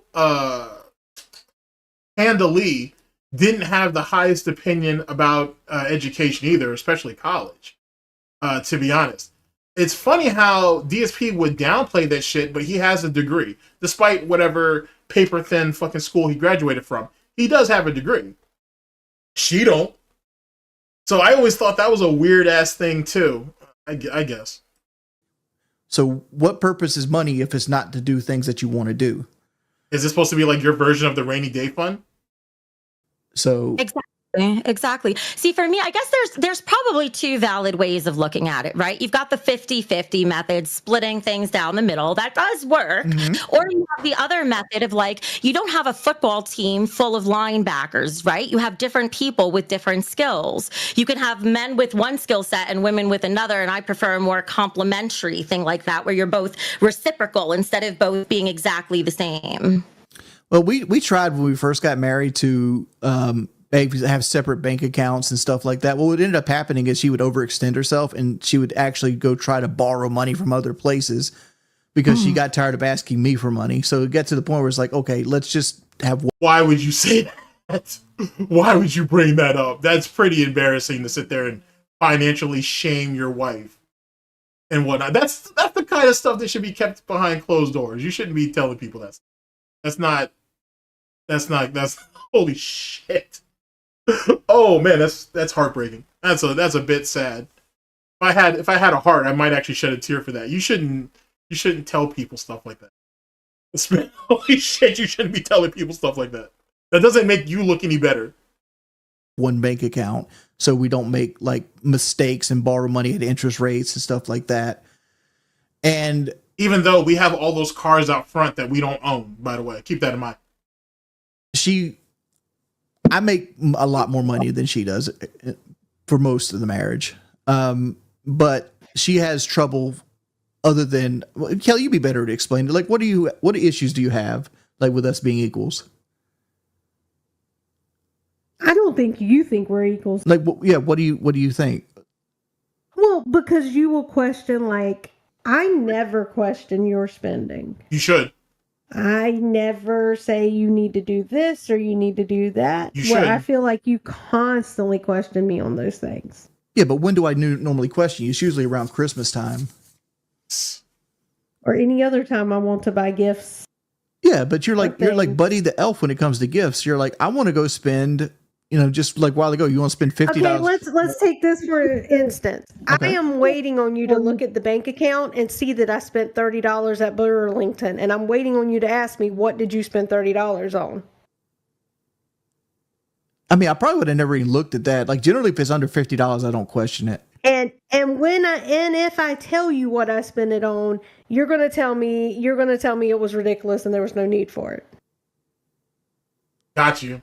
Okay, what do I spend that you ever had an issue with? I don't care what you spend. That's the problem. That's the problem right there. Whatever you want. That's the problem. I want you to care. Get all the page 5 you need. Can I ask a question about that too? That was a pretty good hit. Wings, you can stop me if this is too much. That was a good hit. Would it change your? Maybe it's too much. Maybe I shouldn't ask. But it's just an opinion. That was a good Would hit. it change your opinion of Wings Kelly if he really was bi and really did like men too? The page 5 reference was the thing I talked about earlier with the porn. What not? That's what she threw up in his face. It was like page 5 or page 7 of whatever trans porn or whatever it was he was looking at. That was a good hit. That was a damn good hit on her part. It would. It honestly would. It would for me too. It would for me too. I'm being 100% honest, yes. Which is fine because I don't like men. Oh no, but they say I have very manly features. Dude, I will admit. Oh, like, Jordy, I got it. Okay. I need you right now to rank me and Becky. In what? Out of 10. Out of 10. This is easy. You're a perfect 10. Becky's a negative 10. That comes across insincere. No, actually, I would love, since she's a 10, I can't possibly live up to Kelly, but I would love to know what number you would give me because I've always wondered what number I am for real. Just, I'm curious. See, that's a loaded question because she's going to refer back to when I called her a 6. You called me a 5. Yeah, I was about to say, you called her a 5 if I remember correctly. And she did get a little bit butthurt about that. Okay. I'll take my headphones off. No, we're not taking headphones off. That's not no fun. It's no fun. Okay, well then tell her. Because here's the thing. Let me go ahead and preface this. Like there's the judging score. Like everybody goes like, oh, everybody's like a 5 or above, and like 5 is trash, 10 is the best, right? Because it's really a 1 to 5 scale. Because you can't put anybody below average, right? Because 5 would be your average, everyday, homely woman, right? Like whereas like she's apparently your wife. Every girl that you see in Walmart. And it's usually based. But you know, like go ahead, you rank me 5 out of 10, not 6. See, even when I'm not trying to cause trouble, I cause trouble. It just comes naturally. I mean, the easiest way to do this is just say 10 and just. Oh, Jordy, you just blew yourself out of the water. No, it's to call Talia 10. See, I wouldn't rank you. That right there was Wings' moment of saying an answer is an answer. It doesn't matter if it's the truth or not. An answer is an answer. That's literally what he did there. 10. Like even if I wasn't married, I wouldn't rank you a 10 strictly because of things I know about you, right? Like I know that you use your health as an excuse to do things that you sleep a lot, you don't really keep a good house. Like all these things that actually factor in. About me. This sounds really familiar. Maybe I mean twinsies? Well, wait, I meant just purely physically, because if you look at the whole package, I'm just saying like. But see, here's the thing. Wings knew that though. Wings knew she was asking about just physical characteristics, not all the extra drama. But see, Wings is under attack on both fronts. He doesn't have a way out. He doesn't have a way to talk himself out of it. So he has to go ahead and go low. And that's the reason why the Lion's Den and Band World and all those different groups were able to basically chap his ass for as long as they did. Because they knew he couldn't defend himself. Because he can't. The only thing he can do is go lower. And all that does is alienate him to people. And he's just not smart enough to realize that. I mean, me and Becky are very similar. I just don't hoard. Like she has a bad hip. I have a bad hip. There. Like, say something really so quick. So it'd be wise for both of you guys to lose weight? I would think that's an easily fixable type thing. with that because I partially answered it before, but not fully. And since I can never fucking address it on my show because Tina screams over me, it was part of it. One of the bedrooms was because I had a roommate who lived here who moved out and didn't take all her shit, and I had to hold on to it for an unspecified period of time in case she wanted to decide to sue me for it. What? So that was one. Another one was that I had a whole tarot business set up in a shop, and out of nowhere I had to pull all my stuff out quickly, and that was the tipping point with my house. Couldn't you put that in the storage? And couldn't your roommate or former roommate put her shit in storage or something? Like, especially if she's not throwing you at least a little bit of rent money or whatever the case may be to fucking hold on to it for her. Man, we got a lot of ass backwards shit going on around here. Because I had no place to store it. So once all that stuff was moved in here, then I couldn't do things like reach certain bookshelves or whatever, and then everything just spun out of control anyway. But yeah, I'm not normal. I'm not a hoarder, period. Like, a hoarder has emotional attachment to the items, and that's why they won't throw them away. Right. Me, it was strictly a financial issue. Either one, I couldn't afford to get the dumpster and get rid of them, and the fit then like. But didn't you have a boyfriend that could have helped you take that shit downstairs? Like, don't you have friends that come by? Like, it's not like you didn't have resources around you. You didn't have people that weren't willing to help you. You just, whatever. Why am I trying to rationalize this? Paying for people to do that, and two, if I did just get rid of everything, it costs money to replace it, so it would take me forever as I go through things and decide. But otherwise, if I have money and that's not an issue, what you just said was the hoarder mentality. You didn't want to replace something because it costs money. Like, they look at things and be like, well, I have it now, I might need it at some point, and you just keep it and it just takes up space. But that's why I say, for me, it's not really a hoarding thing. It's a money thing, because as soon as I have the money, that's not an issue anymore. It goes right out the door.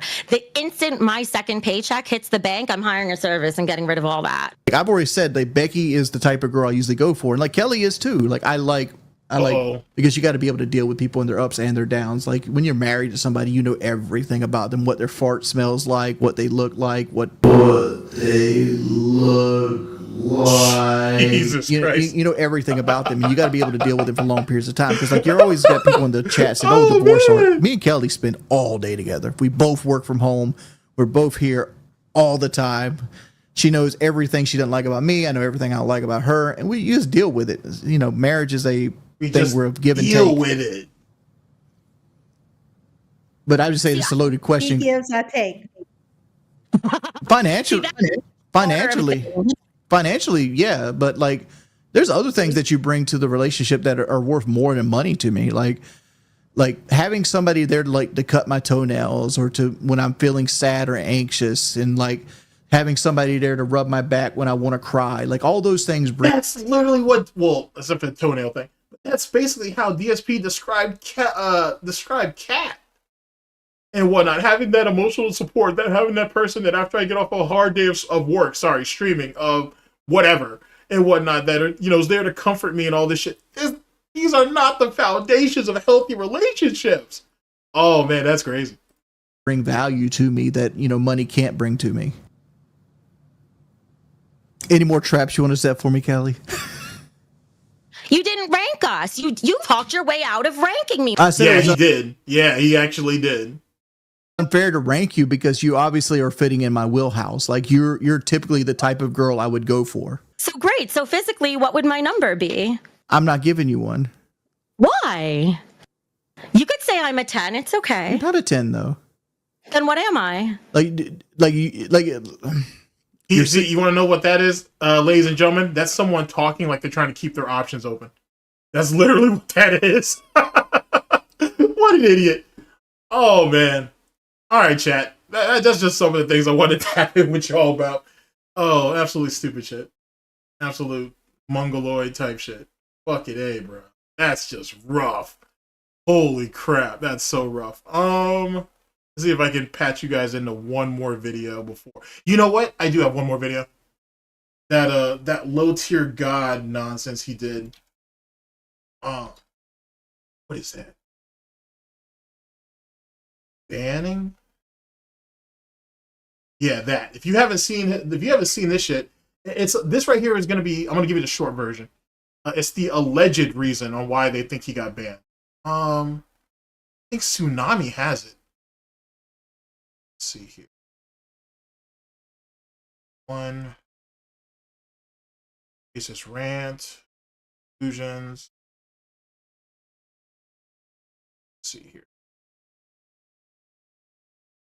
Since we're gonna basically tap in with all locales, or at least most of them. Let's see here. Pretty sure Tsunami has it. Next to a band goes full Uncle Ruckus.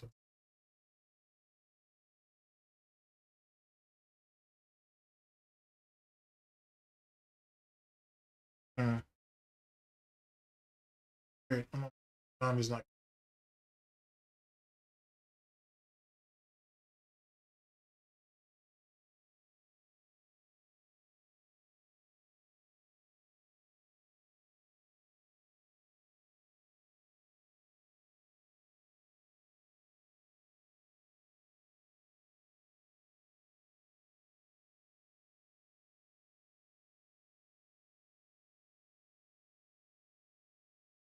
Now, because there's a longer version, and then we're not looking for that. We're looking for the short version.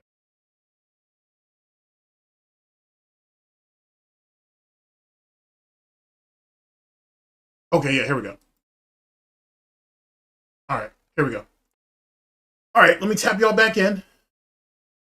Okay, here we go. It says right here, the reason low tier guy got banned from on Twitch. It's the short version of it. Like I said, the longer version is like between like 20 minutes and like an hour or something along those lines. You guys don't need all that.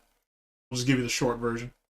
I mean, there's just certain jokes I can't Andrew Schultz on Twitch.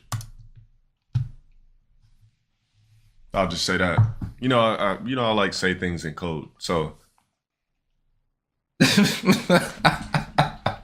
Oh no. No. There's nothing that you guys think is a reason why I got cooked for 2 weeks.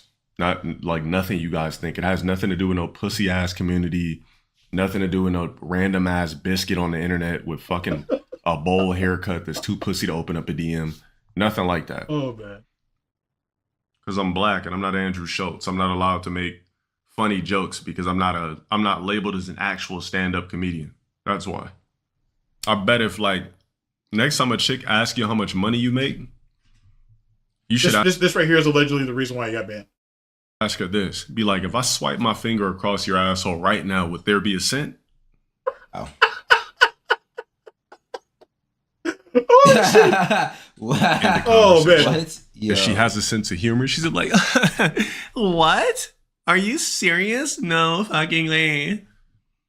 If it's a bitch that's on edge, you know what time it is. She's like, excuse me, what the fuck? Like, fuck you, take me home or whatever the fuck. Yeah, you're only gonna get one of those two responses. Exactly. Next time a bitch asks you how much money you make or whatever, just respond with that. How much money? You said, how much money do I make? Yeah, how much money do you make a year? All right. And then you ask the question. Please don't ask the question. All right, question. well, in order for me to tell you how much money I make, how about you let me swipe my finger across your asshole right now and see if there's a cent? What kind of sick shit is that? Holy shit! Yo, what kind of sick ass shit is that? And what kind of chick are you messing with that you feel comfortable asking that question? I have so many questions to ask. That's the fucking most bizarre shit ever. I could never see myself asking a female that. That just seems like some wild ass shit. I don't know anybody who would. Just literally sounds like some weirdo ass shit. And that's the thing. I don't necessarily think LTG is funny, to be honest with you. He's unironically funny at more often than not. I don't actually look at the dude as a comedian or any shit like that, to be honest with you. But how do you think of something like that? Like, who sits down and mentally comes up with this concept? Like, you know what I'm saying? Like, every chick that walks by, you're like, if I went ahead and swiped this across her, between them cheeks, I wonder what it smelled like. Like, the fuck? Like, what is wrong with you, my guy? This is the same guy that was pissing in fucking jars. Well, not jars. He was pissing in in buckets, or jugs, I should say. He was shitting in the bathroom. Like, what kind of weirdo ass behavior do you have to? What have you gone through that makes you want to ask that type of question, bro? That's fucking crazy, bro. So crazy. Simple. Please don't ask any woman that question At all. Do not ask somebody. Bro, you know how many chicks would be so not confident for a bang and sniff test? Just. Okay. No. Because that's one of the scariest things you're ever going to do as a man. A bang and sniff test. Because 9 times out of 10, it will be foul. Jesus Christ.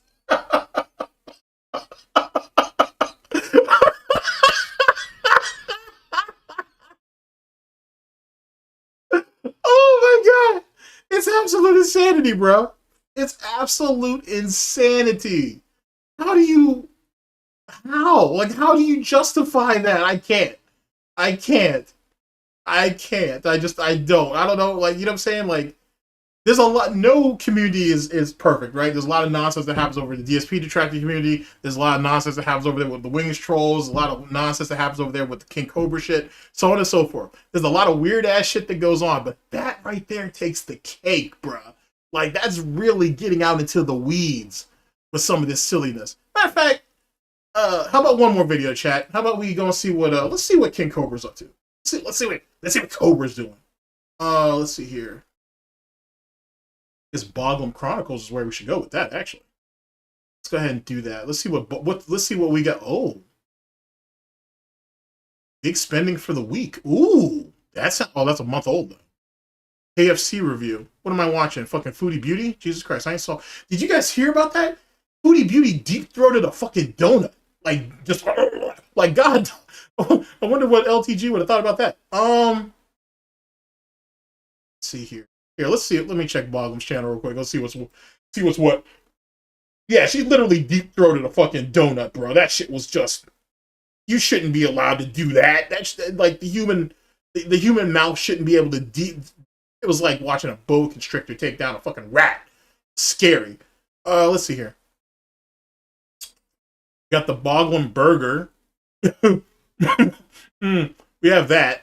Let's see here. We have Christmas season. We have pizza problems. I mean, whatever you guys are feeling, chat. Like I said, unless you want to catch this Foodie Beauty deep throating, I might actually give that to y'all just for the sake of it. Let's see here. Reese's banana mead. Ugh. He's still doing meads? Oh, that's 4 months ago. Okay. What are you? Yeah. Oh, dude, Amberlynn's been a pedo, to be honest with you. If you go back and you look at her girlfriends, bro, they were all younger than her. First off and foremost. Then it was that 15-year-old that she was hitting on in a really weird, strange way, knowing what that girl's age was. Dude, actually, matter of fact, let me just go ahead and put it out there. I don't think Amberlynn Reed is actually a lesbian. I think, honestly, she purposely goes after people in the LGBT, whatever. She goes after them because they're easy targets to her.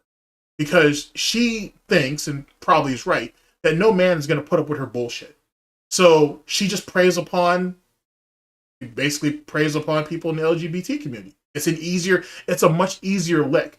You can't alienate her in any real way without going after her sexuality or her weight.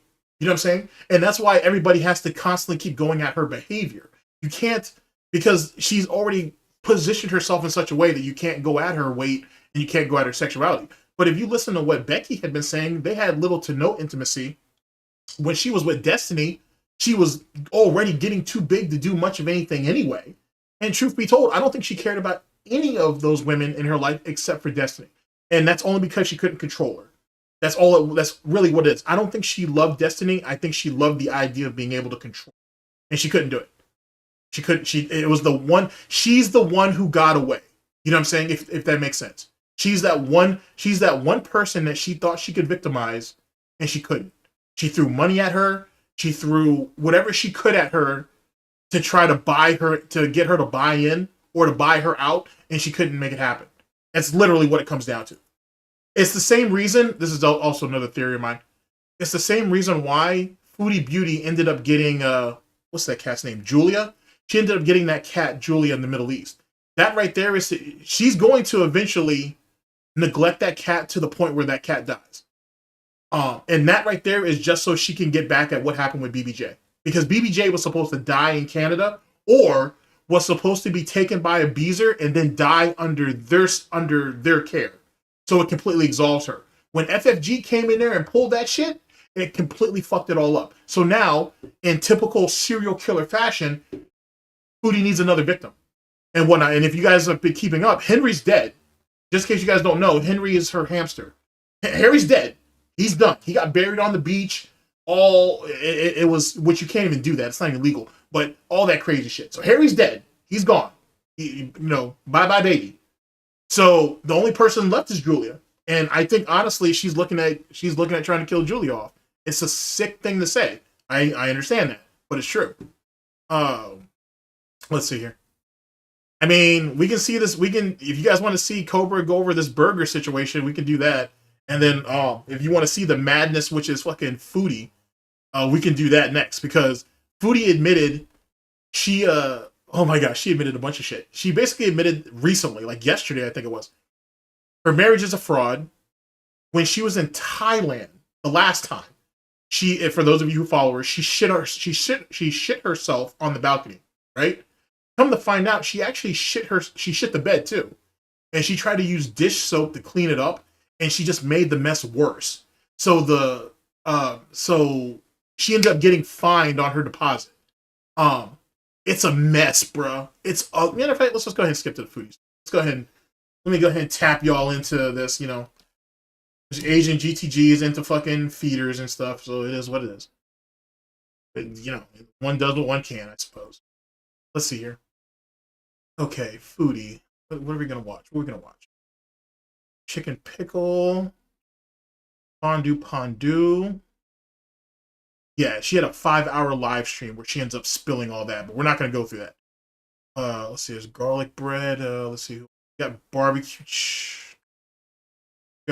chili. I don't know if they actually have the most recent video though. Give me just a second. She admitted all kinds of stuff. She admitted that she's basically equates her food addiction to being a drug addict, and she says that there's nothing to her life without food, which is really sad. That's just really fucking sad that she came out and admitted that shit. Not to say that I'm completely surprised, and I'm not going to shed no tears over it. Let's see here. All right, let's see what barbecue chili has. If not, chicken pickle probably hasn't done anything yet, but they will. Let's see here. Let's see what barbecue chili has. Actually, have any of you guys ever seen barbecue chili's intro? Or barbecue chillin', actually. But here, let me actually show you what her intro looks like. Or their intro looks like. It's just gonna be scary.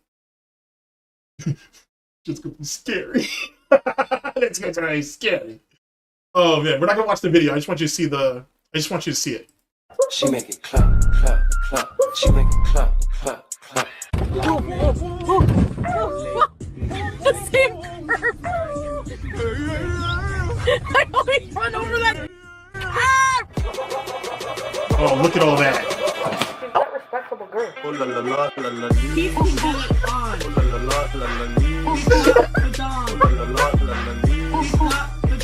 Oh. Oh man. Oh man. Oh, it's dangerous out in these streets, ladies and gentlemen. You don't know the horrors that I've seen. You know what I'm saying? Because some people ask, like, hey, man, you reference all this stuff? It's like, what is it that, what's the situation with all this? I've seen horrors that wasn't meant for that of good men. And that's why I'm not a good person. So I've seen horrors. That's all I'm going to tell you. I've seen horrors, bro. I've seen stuff. I've seen frightening, scary things that I wouldn't wish on my enemies and whatnot. You know what I'm saying? I'd never ask for duty to watch any of this shit. This shit is fucking horrifying. This shit is scary. Let's see here. Let's go and see. Is this the one where she's deep throating that donut? It might be. Okay, here. Let's watch this one. You guys are gonna have to see the intro again. Sorry, but not sorry. She make it clap, clap, clap. She make it clap, clap, clap. The same curve. I always run over that. She's not respectable girl.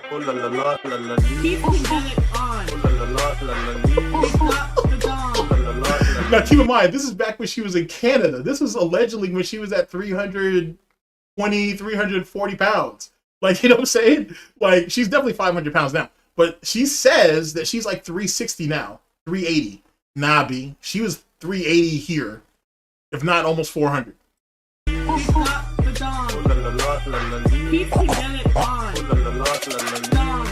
Sorry, Goji. You have to embrace the darkness. You know what I'm saying? I was born by it. I was born in it. I was raised by it. I didn't see the light of other less horrifying lolcows until I was that of a man. But by then, it was nothing more than blinding and unfortunate, to say the very least. Jesus. Wow. Wow, man. All right. Let's see if we can get to this deep-throaty donut part real fast. And then I'll see if I can try to tap you guys into that other part. I'll try to spare you guys the details. Let's see here. Is this it? She's in the car. She's a terrible driver, by the way. Like, she's a horrifying driver. Oh, this is her eating fried food from the Kuwaiti McDonald's, is it? Or KFC? Ah, yes. Yes, donuts. Is it Mr. Bakery? I don't know. Mr. Baker? Mr. Barker? Whatever. Let's see here. Oh, that's not even the right one. Here we go. So weird. Okay. All right, so we're at a fancy bakery right now. Wow. I'm just gonna look at all the desserts before I choose. Tokyo cheesecake, vanilla fluffy cake. OMG. Now, context, ladies and gentlemen. We have, she has uncontrolled type 2 diabetes that's going untreated. I want you to keep that in mind. Like, she's in really, like, all jokes aside, she's in really, really bad shape. She's in, like, terrible shape. And she don't care. The food wins out in the end, unfortunately. And though she talks as much as she talks about her reactors, saying they wish death upon her and this, that, and the third, and whatever, there are plenty of them who have said, because she watches all of her reactors, just like DSP does, or almost all of them, that, hey, you need to calm the hell down and shit, this shit's going to kill you. She don't care. Yeah, exactly, Sunspot. Like, the food always wins. The hunger, if you will, always wins. Like, you know what I'm saying? It's really kind of sad. You want the chocolate custard? You want the chocolate roll?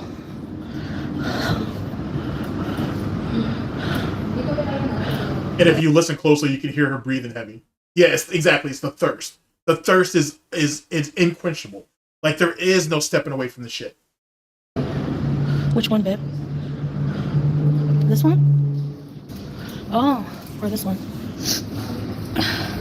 Ganache cake? Oh my gosh. Oh, sorry, babe. Okay. This one? The chocolate? Wait, I'll get a piece of the ganache cake. Just one of the chocolate ganache. And then I'm just waiting to see this one, hon.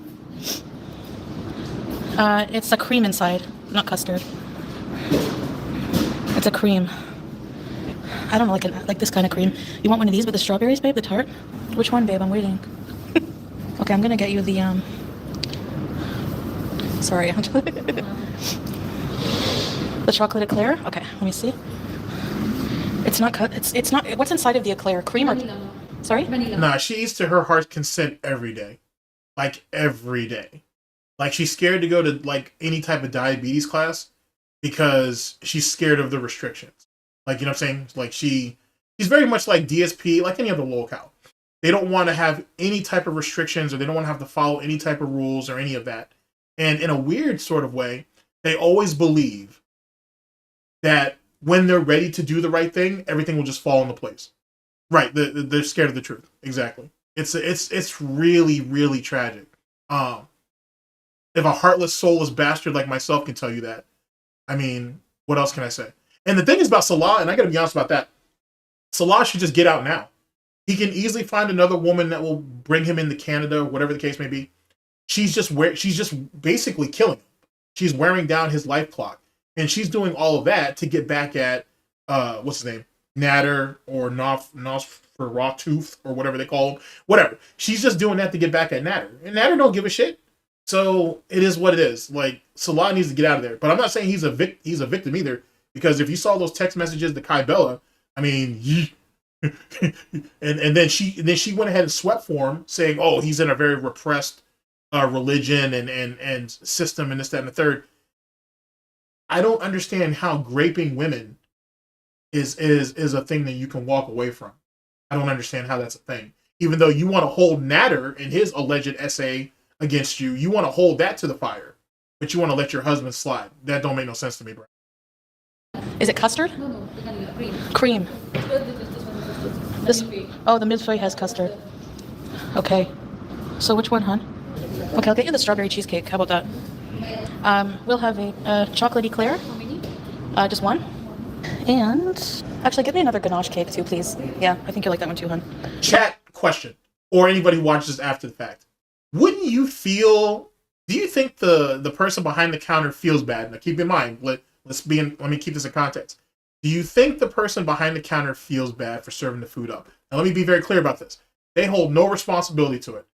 Chantel or Foodie Beauty is a customer. She can order whatever she wants. She can do whatever the fuck she wants to do. But so I'm not putting any responsibility on her because she has no responsibility in it. But do you think she feels bad, serving somebody at her size? No, not a bit. I wouldn't. Nah, they just pass it. Yeah, I agree. Well said. Oh yeah, absolutely. Foodie Beauty definitely did this to herself, or Foodie Beauty. She did this to herself. Absolutely. I was just curious. I just wanted to see what y'all thought. Okay, and that'll be everything. Salah said no stealing his. I'm gonna eat it all, babe. Oh, that's another thing too. Salah called her out last month, I think it was, because she was sitting there eating all of his. She was eating his ice cream, I think it was. I think he had a couple of them stashed in the fridge, or in the freezer, I'm sorry. And she gobbled that shit all up, and he called her out on stream for that shit. That shit was embarrassing. Like, I didn't feel no secondhand embarrassment for her, but he had no qualms about being like, you ate all my ice cream. Why'd you eat my ice cream? That shit was hilarious. Talking about he owed her like 20 minutes on the treadmill or some nonsense. It was pretty wild. Right now. No, I'm just gonna eat mine. I got you a chocolate and an eclair. All right, let's try this chocolate ganache cake. I mean, I've seen women excited about sex, but Jesus Christ, over food though? Over some dessert, honey? Look how early it is in the day. Goddamn, woman. You don't have no milk or nothing? Yikes. Can't really cut it with a fork because there's chocolate. Oh, look at that. Take it to the dome, girl. Take it to the dome. Oh boy, I definitely gotta send this to Asia GTG. Boy, she didn't even care about the fork. She's like, yeah, I'm just gonna take it to the head. Just take it to the head. Just go ahead and just let the throat handle it. God damn, Foodie.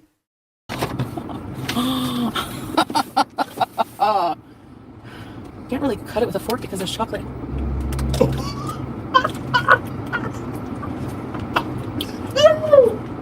Look at her. Oh, you know I love you like a fat kid loves cake. You know my style. I'll do anything to make you smile. Damn, Foodie. Why, girl? Why? Oh my God, let's watch it again. Oh my God, look at it. Look at it. The darkness, ladies and gentlemen. Look at the eyes. Look at his eyes. Dead. Except for they're slightly glazed over. That might be because of the diabetes.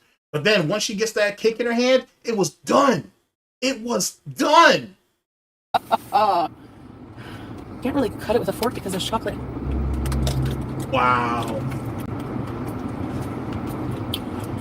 So wait, so you got a chocolate cake? I'm sorry, I know I'm just getting into my normal shit of overanalyzing everything.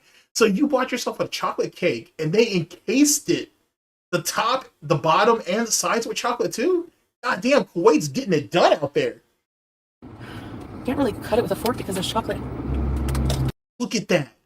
You got a chocolate case here. Well, not the bottom, but you got a chocolate case on the sides and on top. For all she knows, that could have been plastic, but it didn't matter. The thirst wins out. Damn, Foodie. Wow. You have no business eating that. I don't even have diabetes, and I have no business eating that. You damn sure shouldn't be eating that. Oh, Foodie. Oh, Foodie. Jesus Christ. It would have been funny if it was plastic. Yeah, it would have definitely been funny if that shit was plastic. Look at her. Look how excited she is.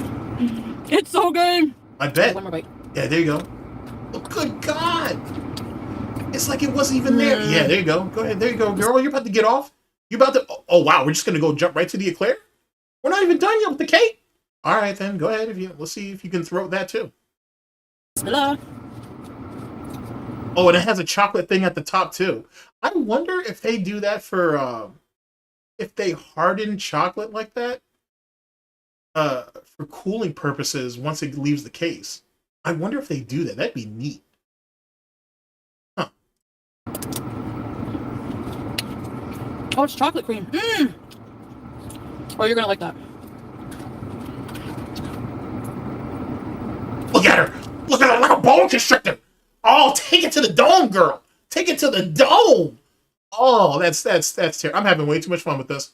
I'm having way too much fun with this. Oh, you saw that shit? She was like a boa constrictor. Like, you know what I'm saying? Like, you saw how she did that shit? Oh, man. That shit is brutal.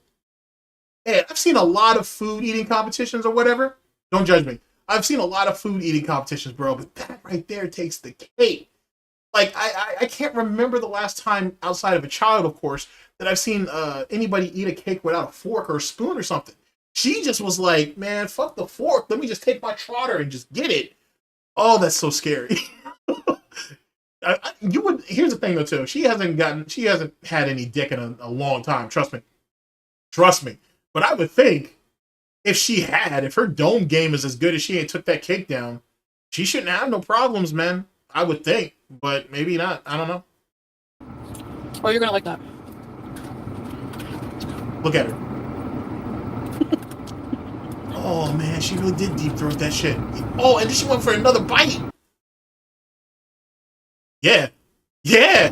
That's so good, guys. I'm gonna eat it all. Yeah, you're gonna eat it all. We know. Go ahead. Go ahead. Don't worry about breathing. Just go ahead and do it. Yeah. Food makes me really happy, obviously. Oh, yeah, makes you very horny. I got you. Go ahead. Go get it. What you waiting for? Oh, my God. Watch your sugar. Yeah, we're worried about sugar at this point. Please. Look at her. Look at her. That's true. Look at that. Look at that. It's the first orgasm she's had in months. Holy shit. God damn, girl. If you're going to go ahead and do you. You know what I'm saying? Whatever makes you happy. You know what I'm saying? Is what it is. God, dog, that shit's crazy, son. That's crazy. Don't be wrong. That cake looks something serious. That looks like something fierce. Oh, this is wrong. Yes, this is wrong. I'm scarring y'all. I don't mean to, but I'm doing it. I'm scarring y'all. This is definitely wrong, though. We're going to still watch it, though. We're still going to watch it, though. Oh, look at the sweat. Oh, my God. She's already busted. Now we're starting to perspire and shit. Oh, my God. She can't even keep the orgasm back. Can't even do it. Look at it. Sorry, Look at that guys. sweat. How are we not supposed to be happy with this? Oh, stuff? either that or is it tears? Actually, yeah, that might be tears, actually. Let's go back. We got to tap back into that. Please. That's true. Oh, it is tears. Oh, Sorry, guys. Oh, that How are we not is supposed to be happy with this tears. stuff?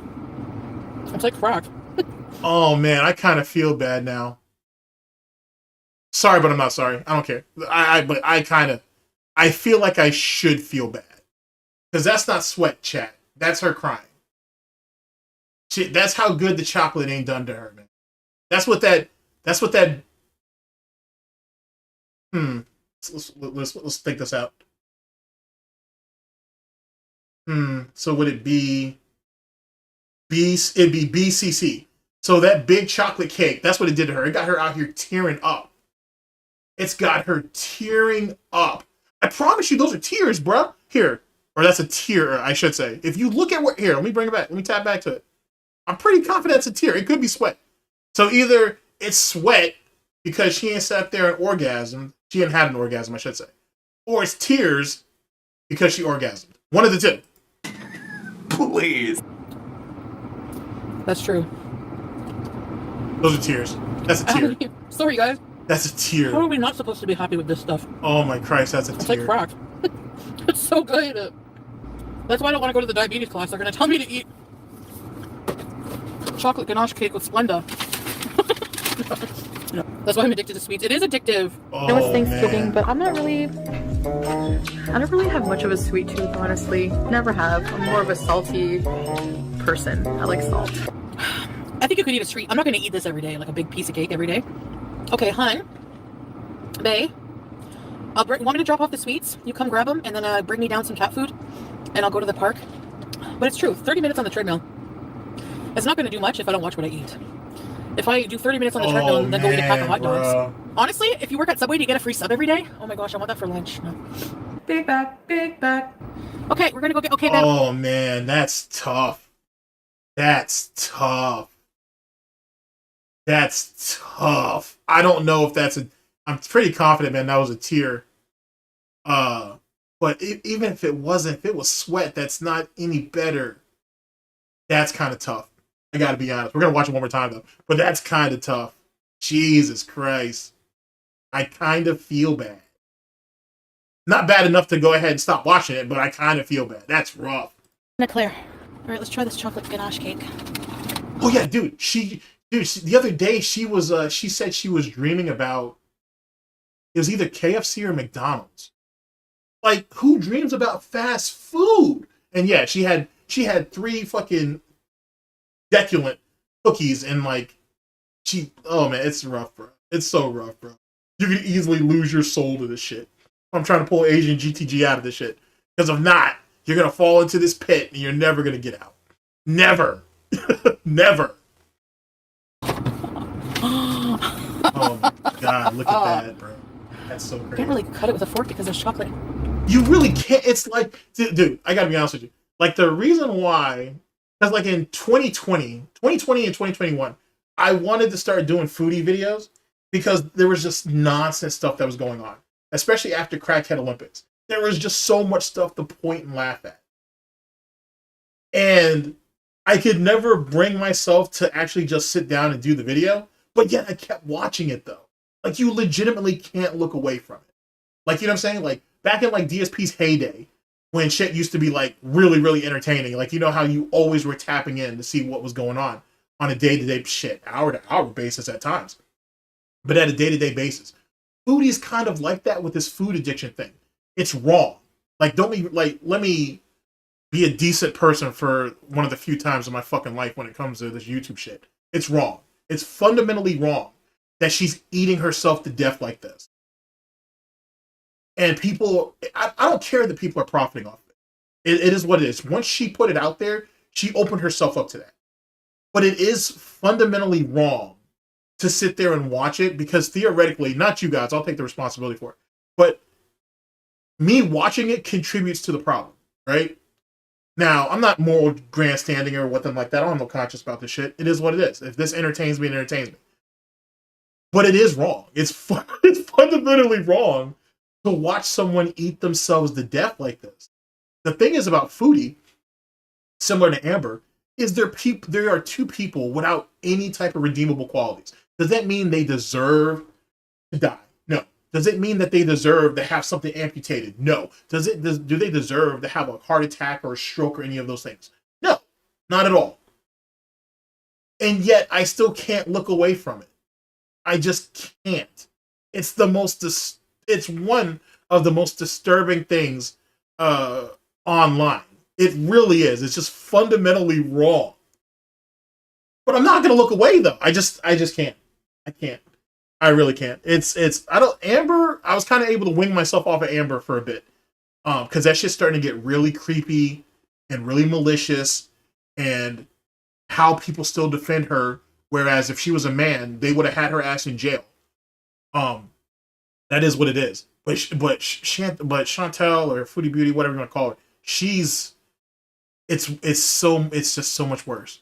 It really is. It's so goddamn bad. And I understand that, like, one of my favorite people to watch is like French Fry Girl or Frenchie. And I know Frenchie gets a lot of hate or whatever. but you can't say that Frenchie was wrong. Like, Frenchie's pretty bang on about that. There's another person I like watching too. Recently, I started picking her up. What's her name? The Fat Cow. She's an older woman. She's insightful. I find her to be insightful. And maybe it could be the British accent too. But I find her incredibly insightful, though, to be honest. She entertains me. All right, back to this, chat. Can't really cut it with a fork because there's chocolate.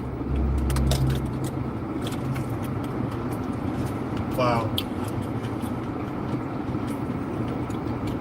Wow. It's so good. Okay, one more bite.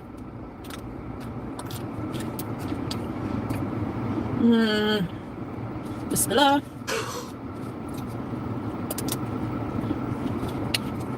Oh, it's chocolate cream. Oh, you're gonna like that. Oh, look at that. Like a boa constrictor.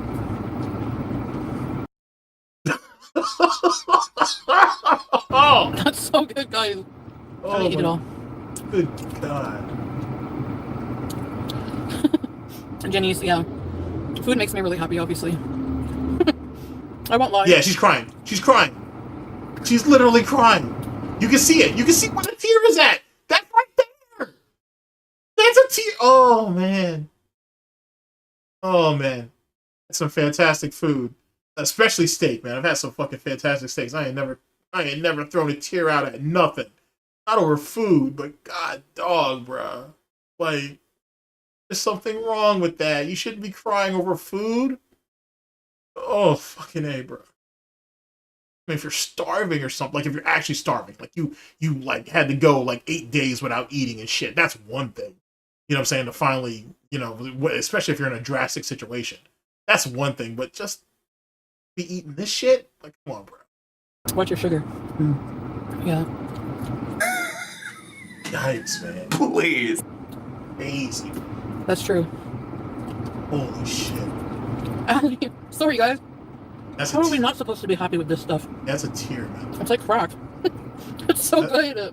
That's a tear. That's why I don't want to go to the diabetes class. They're going to tell me to eat chocolate ganache cake with Splenda. No, that's why I'm addicted to sweets. It is addictive.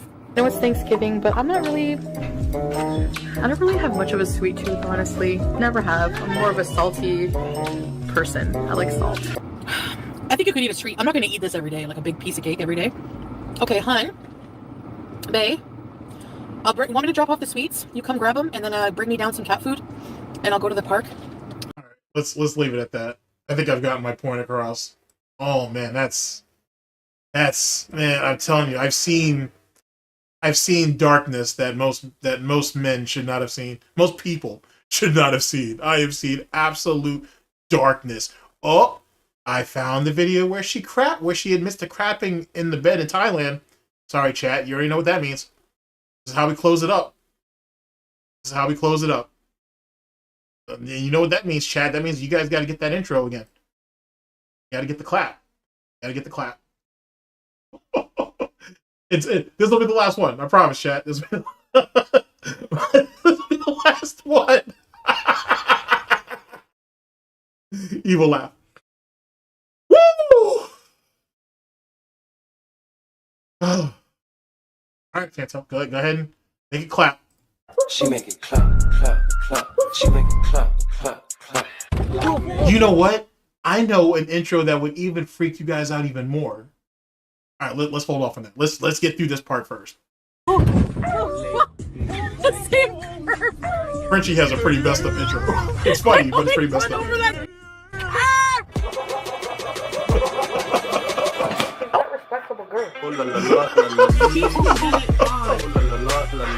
Ooh, boy, oh boy, look at all that.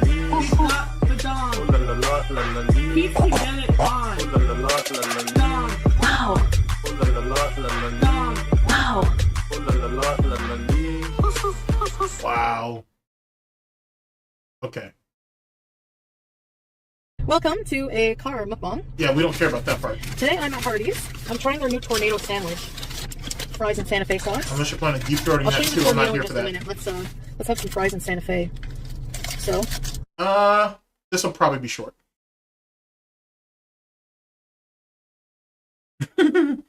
Oh my gosh.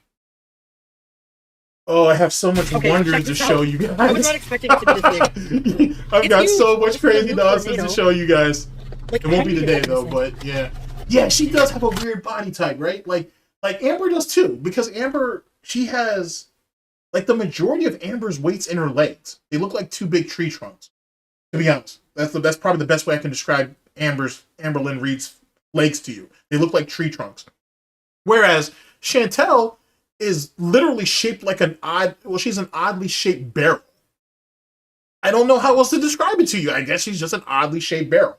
And she got these like really skinny Humpty Dumpty type legs. I don't know how else to describe it to you. It's so bizarre. And then here's the crazy part. They're both just over 5 feet. Like, one's like 5 foot and the other one's like 5'1"ish. They're probably both 5 feet. And yes, that was her gagging on fucking noodles. Yes, it was. Yes, it was. I'm not gonna do it. I'm not gonna do it. I'm not gonna do it. I'm not gonna do it. I've already shown it to you all 3 times. Now I'm starting to really feel bad. But yeah, she was gagging on noodles. She was. We'll just leave it at that, chat. We'll just leave it at that. I'm gonna dip it in the Santa Fe sauce. Look at this thing! It's freaking huge. It can stand on its own. It can probably vote. I'm gonna do that. Beep beep! Oh my god. The chocolate cake still wins. The chocolate cake is so much worse. Holy shit. Oh, her taking that chocolate cake to the dome was so much worse, bro. So much worse.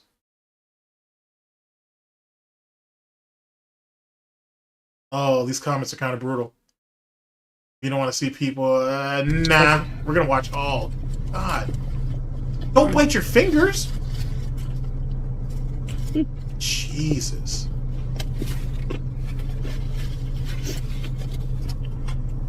Now, keep in mind, it's alleged that she makes feeder content too. So a lot of the YouTube videos where you see this how she does it, it's also to appeal to a certain type of audience. Oh no, she doesn't forget to chew. Like, you know how like Jordy or Wings, how he likes to do chew swallow like a dog does. She bypasses that. It's the initial bite to break it off from whatever it was, and then maybe one chew to soften it up, and then yeah, she just swallows, bro. It's really bizarre. All right, one more bite. Yeah, get all that. Yeah, get all that. Wow. Whew, okay. She out of breath. In case you care. Of the new tornado here in Kuwait. Very good. It could use enough of its own sauce because it could use more of sauce. I use the Santa Fe. What about the sauce you were dipping it in? It wouldn't be that saucy. And but if you're really hungry, wow, that was even a lot for me. I'm stuffed. I'm sure you are. I'm full. So you're full for now. See you guys in the next video. Bye, guys. Oh, okay. Here's our main event, ladies and gentlemen. Strap in. I'll tell you guys in a sec. Let everyone come in. I look swollen. Well, I am fat and I am swollen. So, serving face. This hijab is kind of. Look at how big her face is now. Look at how, like, you know what I'm saying? Like, it's like the hijab doesn't even hold it in anymore. Like, that's yikes. But that's okay. Yeah, well, Blue Pod, that, the eating video from yesterday brought me to a realization. So I had a meeting today, a Overeaters Anonymous, or Food Addicts Anonymous, Food Addict Recovery, I think it's what it's called. Oh man, something like that.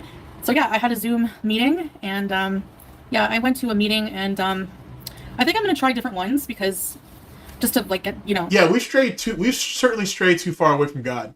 To be honest with you, we live in a very scary time. To be honest with you, I don't know how you put some of this stuff into words, man. To be honest with you, and the thing is I'm literally a casual, right? I'm literally a casual, like, you know what I mean? Like I'm probably DSP. Well, no, I was gonna say I'm DSP level when it comes to girl roll shit, but I'm not, because I'm way more informed. To be honest with you, and I don't praise myself to be more than what I am. So let's scratch that part.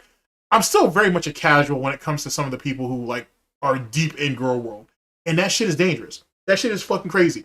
Like, you got people who like go after, like you hear the stories of like detractors going after other detractors, haters, and you know, in certain other troll communities going after each other, this, that, and the third. Dude, in girl world, they don't care. Girl world, hater nation, they don't give a shit. They will go after your kids. They will go after your workplace. I mean, no qualms. There's no escalation to that. It's no, we immediately go to your job. We immediately dox your kids in their schools and shit. It's all that. And this is all par for the course. This is legitimately, this is just an everyday thing, damn near. Like, it's wild over there. It is fucking wild. So the fact that Josh from Kiwi Farms, or Joshman, the fact that he came down on the DSP detractor thread the way he did, and the shit that goes on over there in girl world goes on the way it does, and he ain't have no say-so about it, and alright, bruh. Like, come on, dude. Yikes. I'm gonna try to go back because, like, until I kind of get it, like, you know. And the reason why, or one of the reasons why I should say, is the money. There's a lot of money over there in girl world. There's a shitload of money that they fighting over, which doesn't make any sense because just like over here as being a DSP detractor, there's more than enough for everybody. No one should be going at someone else for real estate because there's so much real estate out here. It's a different world over there. It really is. Like, it's like when I sit there and I tell you, like, how fucking cutthroat like the commentator community is, I mean that shit. When I tell you that over there in girl world, you should tread carefully and whatnot, you should do just that. Go fuck around over there and find out. Like, literally. You go over there knocking, and sooner than later, someone's going to answer you. And it's not going to take long. And they all about their fresh meat over there. They really are. It's a bunch of people who have a lot of time on their hands and are just looking for someone to step out of place. But it was just basically, you know, going through, like, the steps, and, like, what I like about it is it's faith-based, whereas before, when I first went to Overeaters Anonymous, do you guys remember that era? I went to a meeting and kind of never went back, and I got my her face does take up a lot of real estate. I was like BB days, and I didn't get the faith-based part because I didn't believe in God at the time, really. So, but I like that it's like really faith-based also, and there's a lot of people that just like, when I was like seeing everybody, I was like, wow, pretty much everybody that was in that room has been abstinent for like years and years. I don't have control over food. Like food controls my life. Like I have no control. Like I just don't, and I keep failing because I just keep trying to put it all on myself. Like things that I just like when it comes to like food is drugs. Like I'm a junkie. Like with food, I'm a fast food junkie. Like, and you know, I like that Food Addicts Anonymous, they treat food. And here's the thing, that right there would be considered a moment of clarity unless you followed Foodie Beauty for any period of time and you come to the realization that this is part of her cycle. So this is like a regular occurrence. This isn't a wake-up call for her. This is just something that happens at this time of the year every year, which makes it that much more sad, I should say. Actual drug. You know, like being an addict, and if you're using your substance of choice for a long time, which just happens to be food, which I still can't seem to wrap my mind around, that something we eat and is so common. Like, imagine if you're driving down the street and there's billboards, okay? And you know how billboards will advertise the newest, big, juiciest burger at McDonald's. It will advertise the Texas bites. Imagine that was heroin. Imagine that was Percocet. Imagine they were advertising that kind of stuff. Do you get what I mean? It's like, it's food. That's not even the same. That's not the same at all. Just because there are advertisements out there that for whatever your addiction is, there's a lot of people who don't fall to it. You have people who are alcoholics, or even former alcoholics, or recovering alcoholics, whatever term you want to use. And the temptation for liquor and beer is always out there, and for those who are fortunate, they don't slip back in. So what's your excuse? That's not how that works. Like, nothing's going to help you unless you can help yourself. And she doesn't want to do that. She doesn't want to deprive herself of anything. And that's the unfortunate part, because that's what's killing her. It's effing food, and I hate so much that I'm addicted to it. I hate so much that I like coming to terms with that, the fact that I could never be normal with this kind of food. Like, my brain is already, somebody like who's addicted to drugs, let's say you're addicted to opiates, you have to abstain from it. You can never ever have another opiate because your brain is already changed to be dependent on that. So any little bit of that drug and you're screwed, like, you know. And it's like, oh boy, that's how it is with me with food. At least healthy food, no, of course not, right? But I don't really like, healthy food doesn't make me happy, you know. And that's so messed up. That's just, food can make you like happy, can control your life, can you know, have that control over you. The panning that you see is being done for a reason. That's one of barbecues, like that's one of their gimmicks. You know, but that's the thing, Blue Pot. I can't control myself around those foods. I don't want to just have moderation when it comes to fast food, like, or chips or cheese. Like, even cheese, I'm not gonna be able to have cheese because I can eat the whole block. Well, yeah, I will die eventually if I don't change. Like, I will. Yeah, actually, you know what? That's a really great description. Like, she is very much like Galactus. That's like, it's all about the. It's just like that. It's about the The ever growing and everlasting hunger that can never be appeased. That shit is scary, son. It's really, really scary. That's and this one while I'm in my meeting, acting like a friggin' lunatic. Excuse me. I know I will have to control myself. I can't explain. I don't know how to explain it. Like, it's just I have to completely abstain from foods that I'm severely addicted to, and just can't tell myself no. You know. But here's the problem. She's addicted to everything. Like she has binged on jars of pickles. Jars of pickles, ladies and gentlemen. She has binged on that because it was one of the few things that were left in the house. You know what I'm saying? It's not just fast food, it's food in general. She has a problem with food altogether. I'm gonna have to find hobbies. Like, it's like a huge lifestyle change because you have to basically change all of the habits that you were doing that were keeping you comfortable and like around food, you know? Like even us watching movies at night, you know? Like that's probably gonna have to, I don't know. When I'm out of the house, I think about food even more because I think, like I drive down the street, there's like billboards of all the newest fast food available just up the street, you know? No, Salah he's agreed. This is how awesome he is. He's agreed to not have any junk food in the house whatsoever. No chips, no chocolate. I don't know. I don't know. I haven't started like the whole abstinence thing. I don't even know how I'm gonna do it. I don't even know like if I really want to do it. It doesn't even matter because she was doing the grocery shopping the last few times anyway, and all the quote unquote snacks that she was buying for him. Big ups on everybody on Twitch. The snacks that she was buying for him, she was eating them.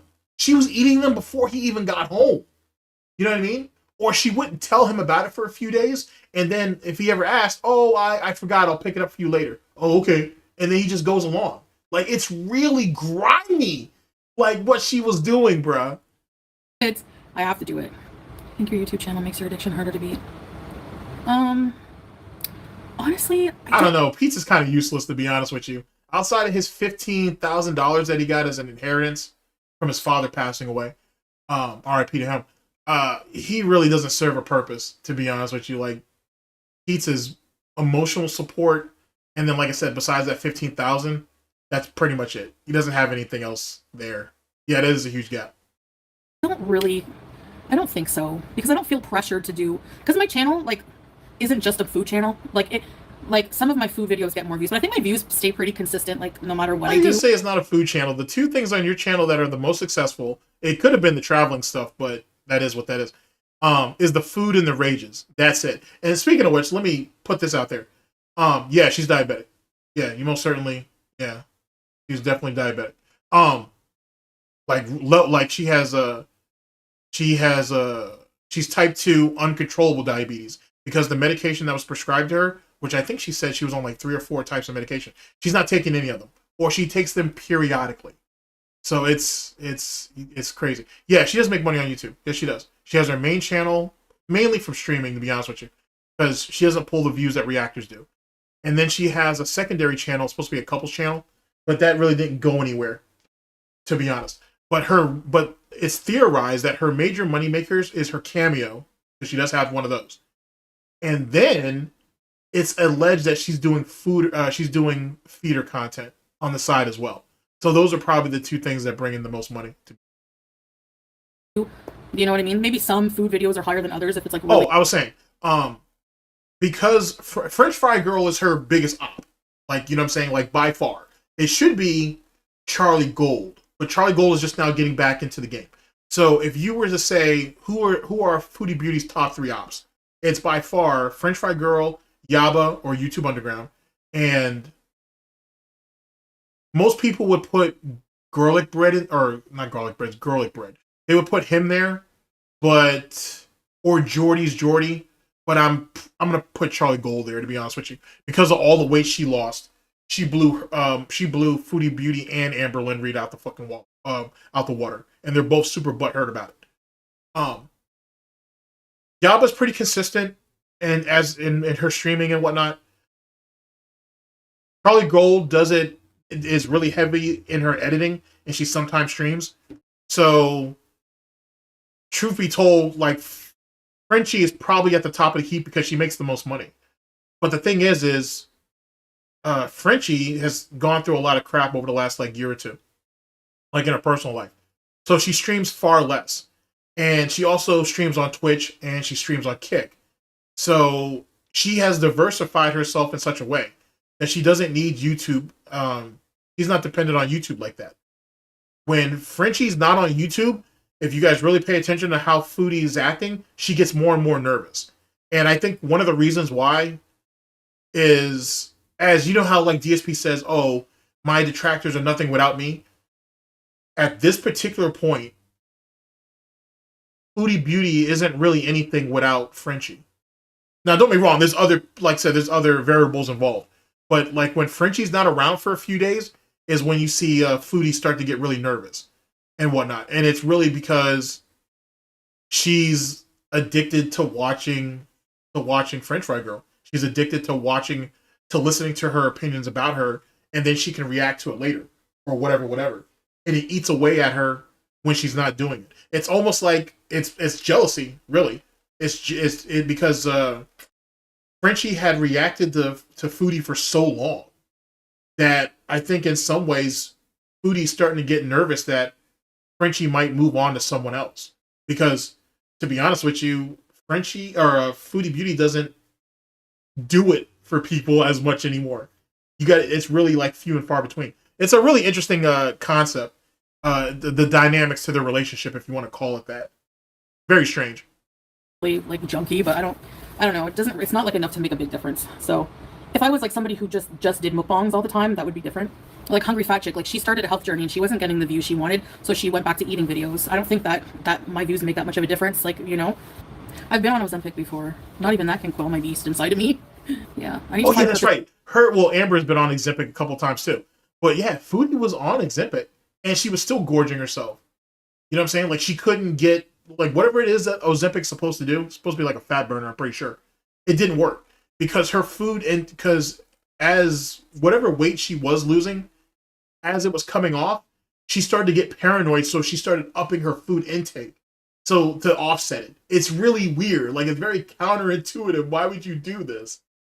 Why would you do this? Just beyond food, and I'm not gonna lie, I don't really have any interest at all. Like I feel like I really just want to not, I don't know. You have to. The hardest part is you have to. That was pretty sad when she said that she has no other interest whatsoever but food. The only thing that she's interested in. That's really sad. Gotta be honest. Beyond food, and I'm not gonna lie, I don't really have any interest at all. Like I feel like I really just want to not, I don't know. You have to. The hardest part is you have to completely remove yourself from a toxic food society, like where eating toxic foods is encouraged. It's everywhere, you know. But not everybody has the problem that you have, so that's a you problem, not the food's problem. Like that's the thing, and she's coping super hard about this because she doesn't want it to be all her fault. There has to be an outside factor besides herself. It's like DSP in a lot of ways. Oh, I admit that I have a problem or I have an issue. But the world is also the problem too. The world needs to conform to what I'm doing so I don't keep doing it. It's like that. It's really just sick behavior. Special occasions, at gatherings, luckily here, when there's gatherings with family or people, they make really good home cooked food. It's not processed junk, you know, but you know what I mean? It's everywhere. It's everywhere. Even here in Kuwait, I think I read about 60 to 70% of Kuwaitis are addicted to food. It's the fast food culture that's incorporated. That can't be true. 60 to 70% of Kuwaitis are addicted to fast food. That can't be. That has to be a blatant lie. That has to be a blatant lie. Addictive. Like it's like, why else are we not addicted to bananas? Like I don't give a crap about a banana right now. I'm feeling a bit peckish, but I don't care. I don't want a banana. I want something with sugar. I want something with salt. I want something with fat. I want like my usual stuff. I did sign up. I am being matched with someone, but we'll see how that goes. Yeah, I gotta figure. Well, one of the biggest things that I wrote down some notes is that every day, before you go to bed at night, take some quiet time. Give thanks to God. Well, as Muslim, we pray 5 times a day, so I gotta keep, really keep up with my prayers. The unfortunate part about that is she's not a real Muslim. She's just cosplaying as such. Like she doesn't believe in the faith. She doesn't pray. Ramadan, or the fasting aspect of it, I should say, is kind of understandable because of her medical condition and her size. She can still pray. She just wouldn't be able to get on her knees or anything like that. There are certain exceptions, but she doesn't believe in the faith. She never believes in anything. Truth be told, her God is food. You know what I'm saying? That's what it comes at. Yeah, it's definitely gluttony. It's definitely. I mean, that's just one of. She has all the 7 sins though. To be honest with you, Amber does too. They all have it. They have all 7 of them. It's so bizarre. But then again, it's not, because DSP does too. You know what I'm saying? Wings definitely does. I mean, he leans towards certain sins more than others, but he exhibits all of them. Same thing with LT. Well, LTG doesn't suffer. No, he suffers from gluttony, but maybe not. I'm going to have to say no, because it's gluttony in a different type of way. His gluttony is not really so much for food, but for attention. I don't know. I need to sit down and actually think about that further. That'd make an interesting conversation, though. Now that I think about it. Huh. Yeah, because his gluttony is applied differently. It wouldn't be applied in the traditional manner that we would think. Let me think on that, to be honest with you, because maybe you wouldn't be able to classify that as gluttony. Now that I think about it. I'll think about that. I will make a mental note of that. And just use that as asking, God for help with this journey, but also use that quiet time to like plan your meals for the next day, and so that you're not stuck looking for something fast. So I need to get organized, No, you don't. Okay, Blue Pod, if you're gonna start being negative and blaming people who are supportive of me just because they don't involve themselves in my life, what I should eat, I'm just going to block you. I don't want any negative, like people attacking like the people that I care about in my chat. No, it will be it will be classes outside. I don't know. I have to look into it. I have a feeling the diabetes classes will be like really restrictive, but I have to kind of. That's the point. It's what's going to save your life, or at least your limbs. That's the point. It's supposed to be restrictive. Yeah, of course I am, Bree. But the power of like the addiction part is just more powerful than that. Like you don't care, Yeah. Well, I'm looking for like a sponsor, like somebody to match with who like you can keep in touch with if you're like having cravings and stuff. But what's the point of that? If your husband can't stay on top of you, your husband, if he can't stay on top of you in more ways than one, then how do you expect somebody over the phone or someone who comes by and sees you a couple days a week? How is that going to work? What are you going to do? You're going to gorge yourself and then call them 3 hours later and be like, I feel like I'm going to have another binge again. What does that do? That doesn't do anything. That doesn't do anything at all. And then all you're going to do is put the blame on them, which is the reason why I'm not against the support system type thing. But with anything, really, you have to do for self. You really have to do for self. Because if not, man, you're going to have... Oh, shit. What's up, Prop? Yo, fantastic job, dude. We went over a little bit of it, just a little bit. So this teeny tiny bit, little bit. Went a little bit over that earlier. Mainly the Keemstar, strikes on duty thing. Because that was a fantastic catch on your part. And I don't know how, first off, how that shit went under my radar. But let alone the whole thing don't sound right. That doesn't sound right at all. Fucking A. I don't know. We'll see. No, it's a lot. But yeah, you have to be able to do for self. Like, you know what I'm saying? Like, no one is going to be able to give you their undivided attention if you're not locked in yourself. And that's what her problem is. She doesn't want to carry that weight because she doesn't want to, no pun intended, because she doesn't want to carry the blame. Be my sponsor. Can't be like family or something like that. But he does support me a lot. Oh yeah, LTG definitely suffers from pride. Absolutely. Then again, I don't know if he has much to be prideful about, to be honest with you. Given that, you ain't sat there, you got a, however old your daughter is that's out there, and you're bitching and complaining about this little bit of money for child support. You damn sure haven't spent no time with her. Like, nothing. Like, you know what I'm saying? She's going to be the one that's going to carry you, is going to carry you into the future, not the fucking aliens that he keeps talking about waiting to come and get his ass. To be honest. I don't know. It's like all the worst stereotypes that he portrays on black people, he literally is the definition of. And he knows it. Like, deep down, he knows it. So what is there to actually, if every stereotype that we have is just completely and utterly negative, right? Then what does that say about you? Especially since you're out there flaunting it. Like, with reckless abandon. Like, you just don't give a shit. But you have the reason, but you feel like you're justified to call other people rogs and all this silly shit? Like, come on, bro. If he's willing to give up all food and be very strict and, do things like that, look over all of the groceries for approval. Sometimes I sneak in a few things. Weight loss surgery is not possible right now. No, Bobby, I haven't tried that. I deleted the apps. Besides eating, what is your favorite thing to do? I don't even know. I don't even know. Beyond food, what there is in life. Honestly, when I think about beyond food, I don't know what else there is in life. Let me tap that back. Besides eating, what is your favorite thing to do? I don't even know. I don't even know. Beyond food, what there is in life. Honestly, when I think about that, as sad as it is, cucumber's not a fruit. Since when? I've been to professional help. That's the thing. So. Thanks. But yeah, I probably do need more. I just don't even know where to start with that. I mean, I have started. I've sent out like self-referrals.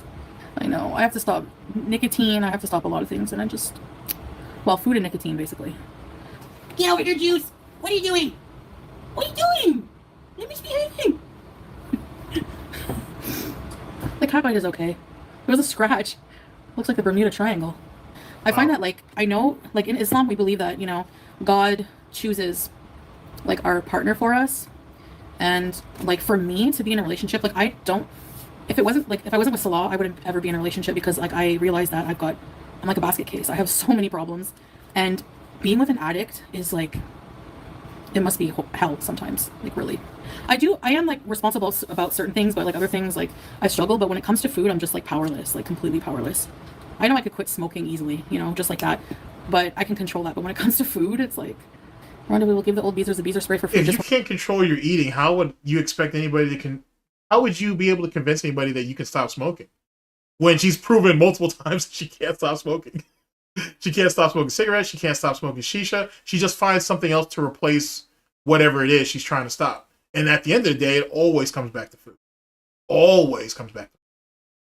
When we visit the West soon. Yeah, we'll have to have a whole suitcase just of beezer sprays to give you guys. I really want to. That would be cool. Even when we go out, that's what I think about. Like, okay, what coffee can I get? Like, I always have to buy something. I'm not sweating off my makeup. No. No way, not at 9:30. Maybe tomorrow morning, we'll see. I have to figure out my life right now. I have so much in my head. I just like, I honestly have so much going on in my mind all the time. Mostly food stuff. Here's my problem too, real quick. So like, if you listen to Yaba, she's like, you know, Salah, this is what he wanted. He wanted to be a bought bitch. He wanted to be taken care of, this, that, and the third. The truth is I think Salah is just as much trapped in this, just as much as any other person could be. You know what I mean? Like Nader, when her money started to decline and Nader saw that she couldn't get him the things that he wanted, he immediately, I mean, he never claimed her really. Well, maybe for about a week, but he never really claimed her. After that, he was distancing himself from her because the money was the only draw that she actually had at that time. He was pulling in about $20,000 a month or so. But then again, I even question that because Amber in her heyday said she was making $20,000 a month. Excuse me. And she was bringing in far more views than Foodie was. So that's neither here nor there. I need to work that detail out. But I think Salah is just as trapped in this as a slave to this shit, to be honest with you. Just as much as Foodie is a slave to her own addictions. I don't think there's really any two ways about it. And I think she purposely is trying to wear down his life clock. I think that's purposely what she wants. Because if you ask me, not that anybody asked, but she's not going to leave Kuwait unless he makes her leave, meaning that he tells her, yo, get out, or she leaves in a body bag. That's it. I don't know who's going to pay for shipping on that, but that's besides the point. Other than that, she's not leaving. She's literally not leaving because there's nothing else waiting for her back in Canada.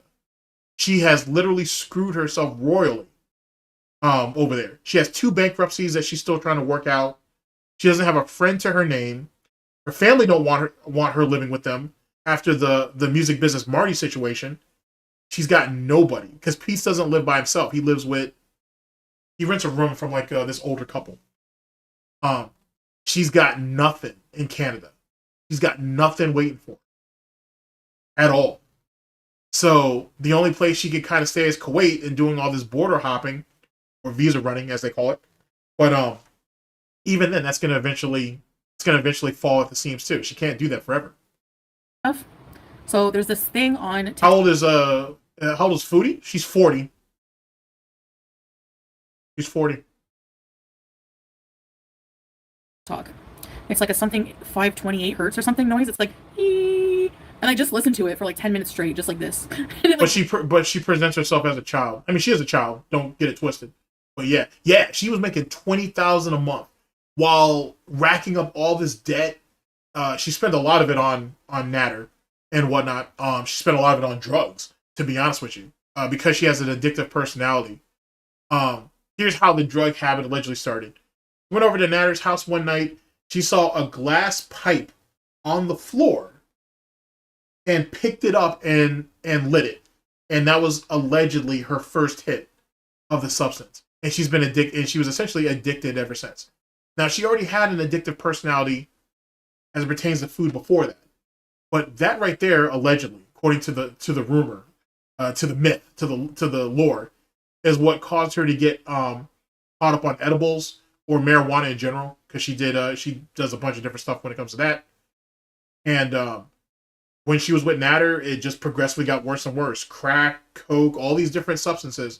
Allegedly, she tried a lot of it. Now, one of the most interesting parts, we're not going to do it in this stream. The next stream, if I remember to, if someone reminds me, is when she OD'd on his floor. And this man fucking freaked the fuck out because he literally thought she was going to die. And she said she doesn't go into direct particulars about it. But if you listen to how she describes the situation, she basically OD'd on his floor. He freaked out. For whatever reason, she got brought back. And when she regained consciousness, he was literally, she said he was right next to her in the prayer position, crying. Literally crying. And whatnot. And I think after that, she thought she had him. So I guess trying to make a negative into a positive. Yeah, like a Pulp Fiction type moment. Yeah, literally. And he was scared to death. Because if she had died on that floor, what do you tell the cops? Like, or the Mounties or the authority in Canada? Like, what do you tell them? How are you going to explain to them that you have between a 360 to 400 pound woman on your floor? You've got paraphernalia and drugs all over the place. How do you explain that? And he has a record. You know what I'm saying? So he's already dirty. So how do you explain that? So, yeah, he was fortunate that night, but then she's been stalking him ever since. Blocks out any noise in your brain. You should give it a try. No treadmill. Either you volunteer to do the crazy frog or else no. And I need a yogurt. I'm starving. I don't have any normal spoons. Yeah, I'm not starving. You're right. Quite the opposite. Babe, ask me one more time if I'm gonna go on the treadmill. Ask me one more time.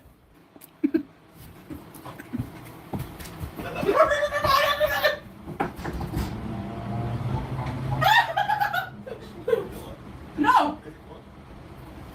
Crazy frog with no treadmill. I'm not doing the treadmill at like 10 at night. No, I don't like walking in a hijab. I hate it. I have to mentally prepare for like a week to go on the treadmill. You think I'm gonna do it at spur of the moment? I don't think so.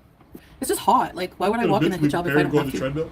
I'll do the treadmill for you, babe, when I get off because I'm not wearing the hijab to do it. Okay? Thank you. If we do bees outside, we'll have to do things that don't really involve eating. I don't know. I just want to give up. Already defeated. Already beaten down. Already beaten down. Oh yeah, that's Julia. Julia is one of the reasons why that chair is all torn up. On top of the fact that was originally Salah's gaming chair, and then she commandeered it because she got too big for all the other chairs in the house. She broke one of them. Like one of the chairs that they had, she broke that. So this that gaming chair is basically last man standing. It's shouldering all the weight. Like, what will I do? Fair dance emojis. Let's dance like the dance emoji. Why are you so handsome? Thank you, babe. It's not fair. We have to decide if you want to go live, walking outside, maybe bukra or bad bukra. Bukra? Or bad bukra. I mean tomorrow or after tomorrow. How about that? Yeah, she did actually. That's actually a fantastic point. She broke when she was in Thailand the last time. It was a couch. It was a love seat. I think it was really more of a love seat than a couch. And whenever she went to live stream, she would always prop herself in the on one of the ends, and she did it consistently. And after a while, she got comfortable, and she basically just threw herself into it, and she actually ended up breaking the chair. And it's alleged that she may have broken one of the floorboards under it as well. It was It was something extraordinary, bruh. Like that was tough. That was kind of tough. That was the same trip she shit on herself too. We're gonna actually hear about that in a minute. What do you guys think? You should see his hair right now. It's Anthem. It's like black and like the way it is, and then there's a little piece hanging Maybe down. I'll see him tomorrow, maybe after tomorrow. Depends on when we're gonna go out. Thanks, Star. I don't want to change. Maybe Thank not, you, Star. Jamie. I'm honestly afraid to. I'm afraid to take away comforts. Don't put yourself down, babe. You actually are beautiful. Thanks, babe. How are you gonna lie to her like that? You shouldn't do that. That's not right. You're a pretty girl. Thanks, babe. Oh, jeez. Oh, baby. No, baby. No, baby. Baby. That cat was fighting for its life.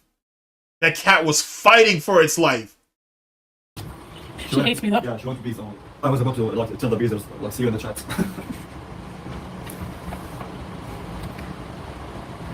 Just in case you didn't want to be on camera. I'm gonna get off soon anyway, sweet love. Okay. Ugh. Yeah, that's what she really looks like when the filters aren't on.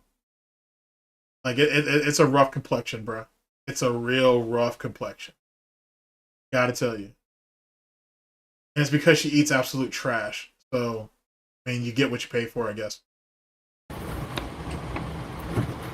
What I had for takeout? Do you want me to be transparent with you guys? What I had to eat?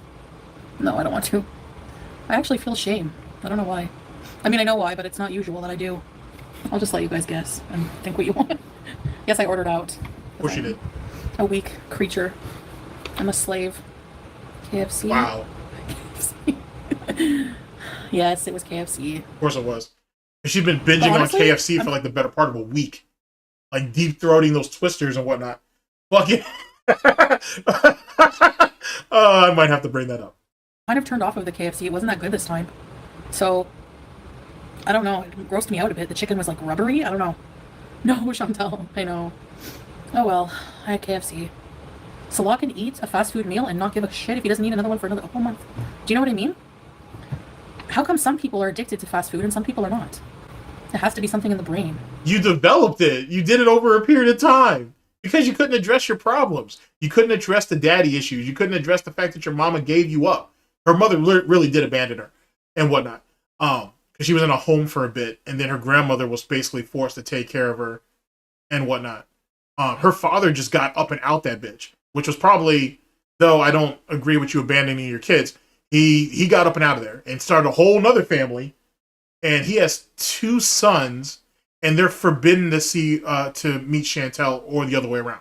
He doesn't want his kids, his new set of kids, I should say, to have anything to do with Chantel. And that shit must hurt. That must hurt. But that should also tell you what he knows about you, or what he's heard about you or seen about you on YouTube. I wouldn't want my sons around that shit either. And that is, she's so weak. Let's take that back. No, fuck that. I'm gonna stand by. She's so weak for attention, and she's so weird as it pertains to men. It almost gives there's an underlying theory that she may, when those boys come of age, she may actually try to hit on one of them, if not both. That's creepy. That's hella nasty. So, you know what I'm saying? So that incest thing is not just a DSP thing. Or a wings thing, by the way. It's a lolcow thing to some degree. It's crazy, bro. I mean, genetically, I'm predisposed. I don't know if it makes a difference, but like my dad, he was an alcoholic and a food addict, big time food addict. My mom told me many stories about that. Yeah, you have to completely stop eating it, I think. And I don't like, to me, that just the idea of that is like unfathomable. I can't stand her looking at me for food. Her dish is empty. I can't stand it. I guess I'm gonna have to have a fast. Oh yeah, let me talk about that. So Julia's food dish and her drinking bowl or whatever is actually on the desk that she's talking from. It's not on the floor. The reason why is because Foodie can't bend over anymore to actually feed her bowl and to feed her food, put water in there, and clean up the mess that may eventually result from it. So she leaves it up on the desk and forces Julia to jump up there to get it. That's crazy. That's so fucking crazy. So messed up. I don't know what to do about it. Here you go, baby. Oh, baby! Do you find she's gained weight? Look at her bum. See what I'm saying? This is literally a portion of that desk, and this is how it's set up. You see how the treats and everything are all. This is how Julia has to live. Now, most people would think, well, it's not that big of a deal. You know what I'm saying? Cats love jumping up on stuff. That's true. But see, since Julia doesn't get any real stimulation or anything, she's just putting on more and more weight. So she's literally having to exert herself just to get up there and then jump back down. It just gets worse and worse. Yeah, exactly. The cat's getting far more of a workout than fucking Foodie is. Look at her bum. Now, keep in mind, this is the same surface that Foodie eats off of. You don't think that's not gross? Like, or she doesn't think that's gross? That's nasty as hell. You have fat tortoiseshell bum. You're fat. I think I don't think expats can get Ozempic. I think it's only for Kuwaitis, if I'm not mistaken. There's certain medications that you can only get as a Kuwaiti. Can a man come in to fix something if the husband isn't home? I don't think Salah would allow that, but Rhonda, I would just have to go in another room and shut the door. That's usually what I do. Like, if they knock at the door, he'll be like, go in the room and shut the door. I'll go in the room, shut the door. And then if they have to go in the room I'm in, I'll tell them to wait. Now, here's the thing about that. So it's alleged, or it's theorized, that she's legitimately not supposed to be there. And so every time there's a knock on the door that she's not expecting, meaning a Salah and whatnot, or some type of food delivery that she's been searching out for, she gets really, like, panicky. And it seems weird because if you need a marriage license to live in this building and you and Salah actually, you know, presented one, you shouldn't be freaking out like that. Here's the theory. The theory is, it's not my theory, by the way. But the theory is that they paid off the building person who owns the building or who runs the building to have them stay there. So anytime maintenance shows up, anytime the government comes and does inspections and this, that, and the third, she either has to get the fuck out of Dodge, which is the reason why she started driving more and more as of recent, or she has to hide in a room until they pick up and leave, and then she can come back out of her little hole. It's a really terrible way to live. It's a shitty way to live. Right here, tell me to go in the other room, shut the door, go in the room. I used to date a Middle Eastern man who was extremely possessive, which led to our breakup. He wouldn't even let me go out if the neighbors were in their cars. Really? Yeah, if you're gonna date, well, it's a different culture, so you have to understand it. So what a lot of people will see as controlling. It's kind of crazy how she says it's a different culture and she's been there for 2 years and she can't speak a lick of the language. That doesn't make anything. That doesn't make any fucking sense whatsoever. Who's trying to hide all that? You'd be surprised, sir. You'd be surprised. Actually, just like a protective jealousy. Yeah, I would rather a man be like that than be okay with with people. I hate to say it because of my past, and people have seen my body, but let's say I never did. If a man just allows his wife to, all her everything to any man, like he doesn't care about that. Like it's just like that's looked down upon in this culture, anyways. Well, then different. You wouldn't have gotten along with Review Tech USA. He had his baby mama had them boobies all out there and shit. So I think you would have had a problem with that. But actually, I don't think he would have, to be honest with you. Funny enough, too, she was literally real close of being on Lolcow Queens until she fucked all that up. That's all. I don't like being the one like wearing the pants. I don't know. I mean, I don't. I'm just saying, like, I don't want to be the one wearing the pants. Like, I know you guys probably think I do because I usually do in relationships, but no, the dynamic is different. Like, I get my way with some things with enough whining, but it's more effort. But I like that. I like that women are protected in a way because, like, for example, when we went to the courthouse, there was an elevator just for women because I don't want to be stuck in an elevator with all smelly men. No. Yeah, I shouldn't have posted that, but I put it. You could have taken the stairs. I guess that is an option. Maybe not a good option for you, but it was an option. On the lips. Those were private photos, but I was like, why do I feel like I have to prove to anybody? Because you have people all the time, they don't kiss. So I posted one of our private photos, but I put a heart there. But like, why? I'm mad at myself. Like, why do I have to prove anything? That wasn't a real picture. They think that was an AI picture. She AI'd a picture of her and her quote unquote husband kissing each other because she saw it on like TikTok or some crazy shit like that. That was a whole thing in itself, bro. Like, I'm telling you, the horrors, the horrors that I've seen. Jesus Christ. To anybody, it's just like, it's stupid. Did you know that while I was in Canada, apparently, I found out recently. Actually, I saw Salah's messages. People were messaging him on social media. So telling him that I was meeting up with you know who. Yeah, nice. People, I don't. Here's the thing, though. Now you know who is either Pete's or Natter. She probably did meet up with Pete's. Actually, I'm pretty confident she did that. As it pertains to Natter, she was definitely stalking him and Dee Dee, which is Dee Dee is a former fan of hers who ended up basically getting with what she claims was her boyfriend Natter. So that's a funny story in itself. I don't know why people want to try to break up people's marriage, like for a pastime. It's weird. Like, why? You know? And then I saw messages from like people I've seen as haters, and they were like trying to message Salah, but there was no like replies. I was like, what the heck is wrong? Like, you women need water. Here. What is wrong with people? You saw what happened when I had the potato corner. The shark, remember? The shark that shook the nation. It was bad. It was the worst. Yeah, this is what she's talking about when she shit herself. Diarrhea. I had to pay a cleaning fee on the bed sheet. TMI. I got food poisoning from the potato corner, I think from the rat skins. And this is the worst ever. I got so sick.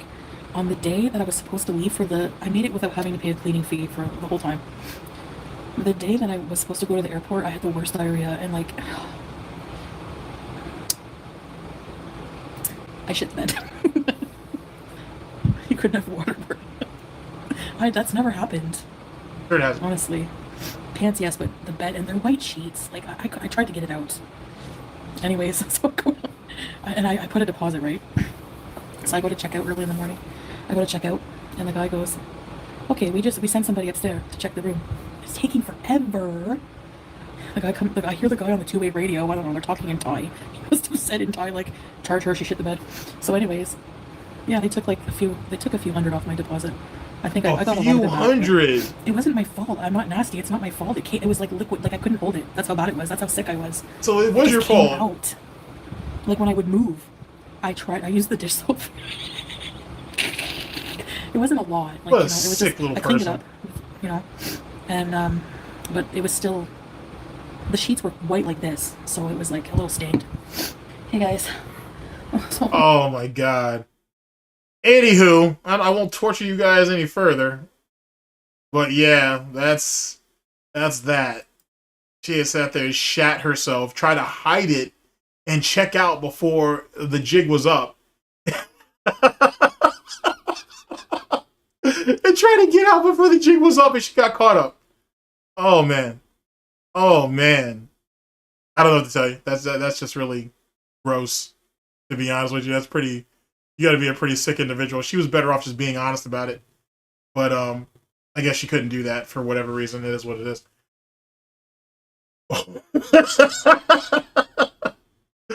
Oh snap! All right, chat.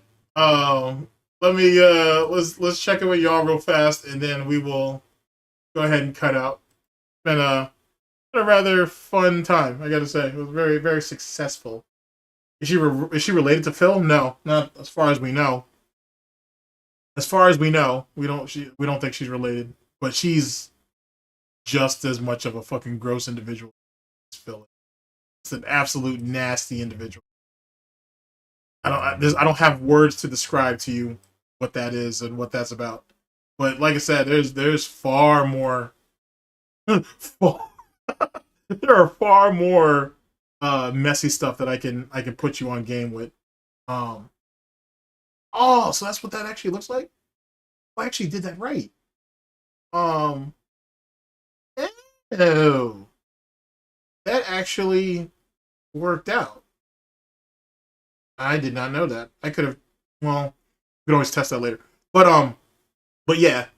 Yeah, no, she's not related to DSP, but she might as well be. A lolcow is a lolcow no matter how you cut it. Hi, ladies and gentlemen. Like I said, thanks for coming by and whatnot. I'm not sure who's currently streaming, but I'm sure there's somebody. So, big ups to that and whatnot. I won't hold you guys up. Let's go ahead and pick a song to transition out on. There we go. A lot of nonsense, though, ladies and gentlemen. A lot of nonsense. Just wild stuff, bro. Just wild stuff. I have so much stuff that I could end up showing y'all, but it requires a level of trust and whatnot. You know what I'm saying? I'm not looking for peace, I'm looking for problems, but I do realize that today might have been a bit much. I get that. I understand that. It might have been a bit much. But fun times either which way. I appreciate y'all showing up. Hold on a second. Alright. I appreciate y'all showing up and whatnot. Take care of yourselves, you know what I'm saying? Like, enjoy your weekend. You guys haven't had a chance to go and see Agent Proper's Top 10, go and check it out. It should be at about 5,000 by now, to be honest. And I need to go ahead and check it out again because you never know if I missed anything because I'm pretty confident I've missed a couple things. So I'm going to go over that. I'm going to go over that now, actually. I'm going to go and watch it and see what's what. But take care of yourselves. Have a good weekend. You know what I'm saying? I'll holler at y'all later. And take it easy, man. Take care of yourselves. Later, people. Hey, yo. I just want to say shout out to my red bike. It got stolen about a year ago. And I think about you every day. But, you know, now I got a blue bike. And it's not the same, but it's a new life, a new journey. So, rest in pedals, red bike, I love you. I like to bask in the tropics with a flask in my pocket. If you act no problem, I'll start laughing and mocking like a charismatic parrot that is a comic. Now I'm feeling like the shit, cause I'm rapping with phonics. Loose off of Jen Ricky's, perusing Sin City. Riding my Schwinn smooth like the swing of Ken Griffey. And the felt of the velvet, I said hell with a helmet. I can tell that you're jealous of the smell of the shellfish. Don't tell me I need a haircut. You can't walk a mile in my shoes cause I'm barefoot. Boss taking the toke, God's making the joke. With a Mickey Mantle rookie card close pinned to my spoke. I'm partying with the dead like Dia de los Muertos. People look at me funny cause I'm a scarecrow. But I don't care bro, I'm snacking on apricots. I need my space like an astronaut. I'm in the sun chasing rum with the juice of a plum. In a singing mood and drinking booze like a bomb. Someone stole my red bike, so I bought a blue one. I was sad, but fuck it, I got a new one. Chasing rum with the juice of a plum. In a singing mood and drinking booze like a bomb. Someone stole my red bike, so I bought a blue one. I was sad, but fuck it, I got a new one. I wanna live in Bolivia, be oblivious. I'm sick of always having to deal with these idiots. The ignorance is ubiquitous and it's hideous. When I get lucky, that's when I'm the wittiest. When people don't leave me alone, that's the shittiest. When people leave their phone at home, that's the prettiest. Going on a hike shouldn't be considered hippie shit. It's okay to spend some days away from your affiliates. Mother Nature's where I'm planting my seed. Do a dance in the breeze on the branch of a tree. I reside in my mind, that's the land of the free. I got the world in my palm, you should hand it to me. I can't copy and steal cause I got art etiquette. Sometimes I think that everyone's my arch nemesis. I've come to the conclusion my bike is my best friend. My worst enemies tend to be dead ends. I'm in the sun chasing rum with the juice of a plum. In a singing mood and drinking booze like a bomb. Someone stole my red bike, so I bought a blue one. I was sad, but fuck it, I got a new one. Chasing rum with the juice of a plum. In a singing mood and drinking booze like a bomb. Someone stole my red bike, so I bought a blue one. I was sad, but fuck it, I got a new one. I got a new thing, yeah. I hope that it's alright with you. With you, with you. I told my girl I got a new thing, yeah. I hope that it's alright with you. With you, with you. Hey yo, someone stole my red bike, so I bought a blue one. If I see that fucker riding it, then I'ma sue one. Got rich, then I blew up, got everyone in my crew one. Ride for my true ones. Yo, I told my girl I got a new thing. Yeah, yeah. I hope that this alright with you. With you.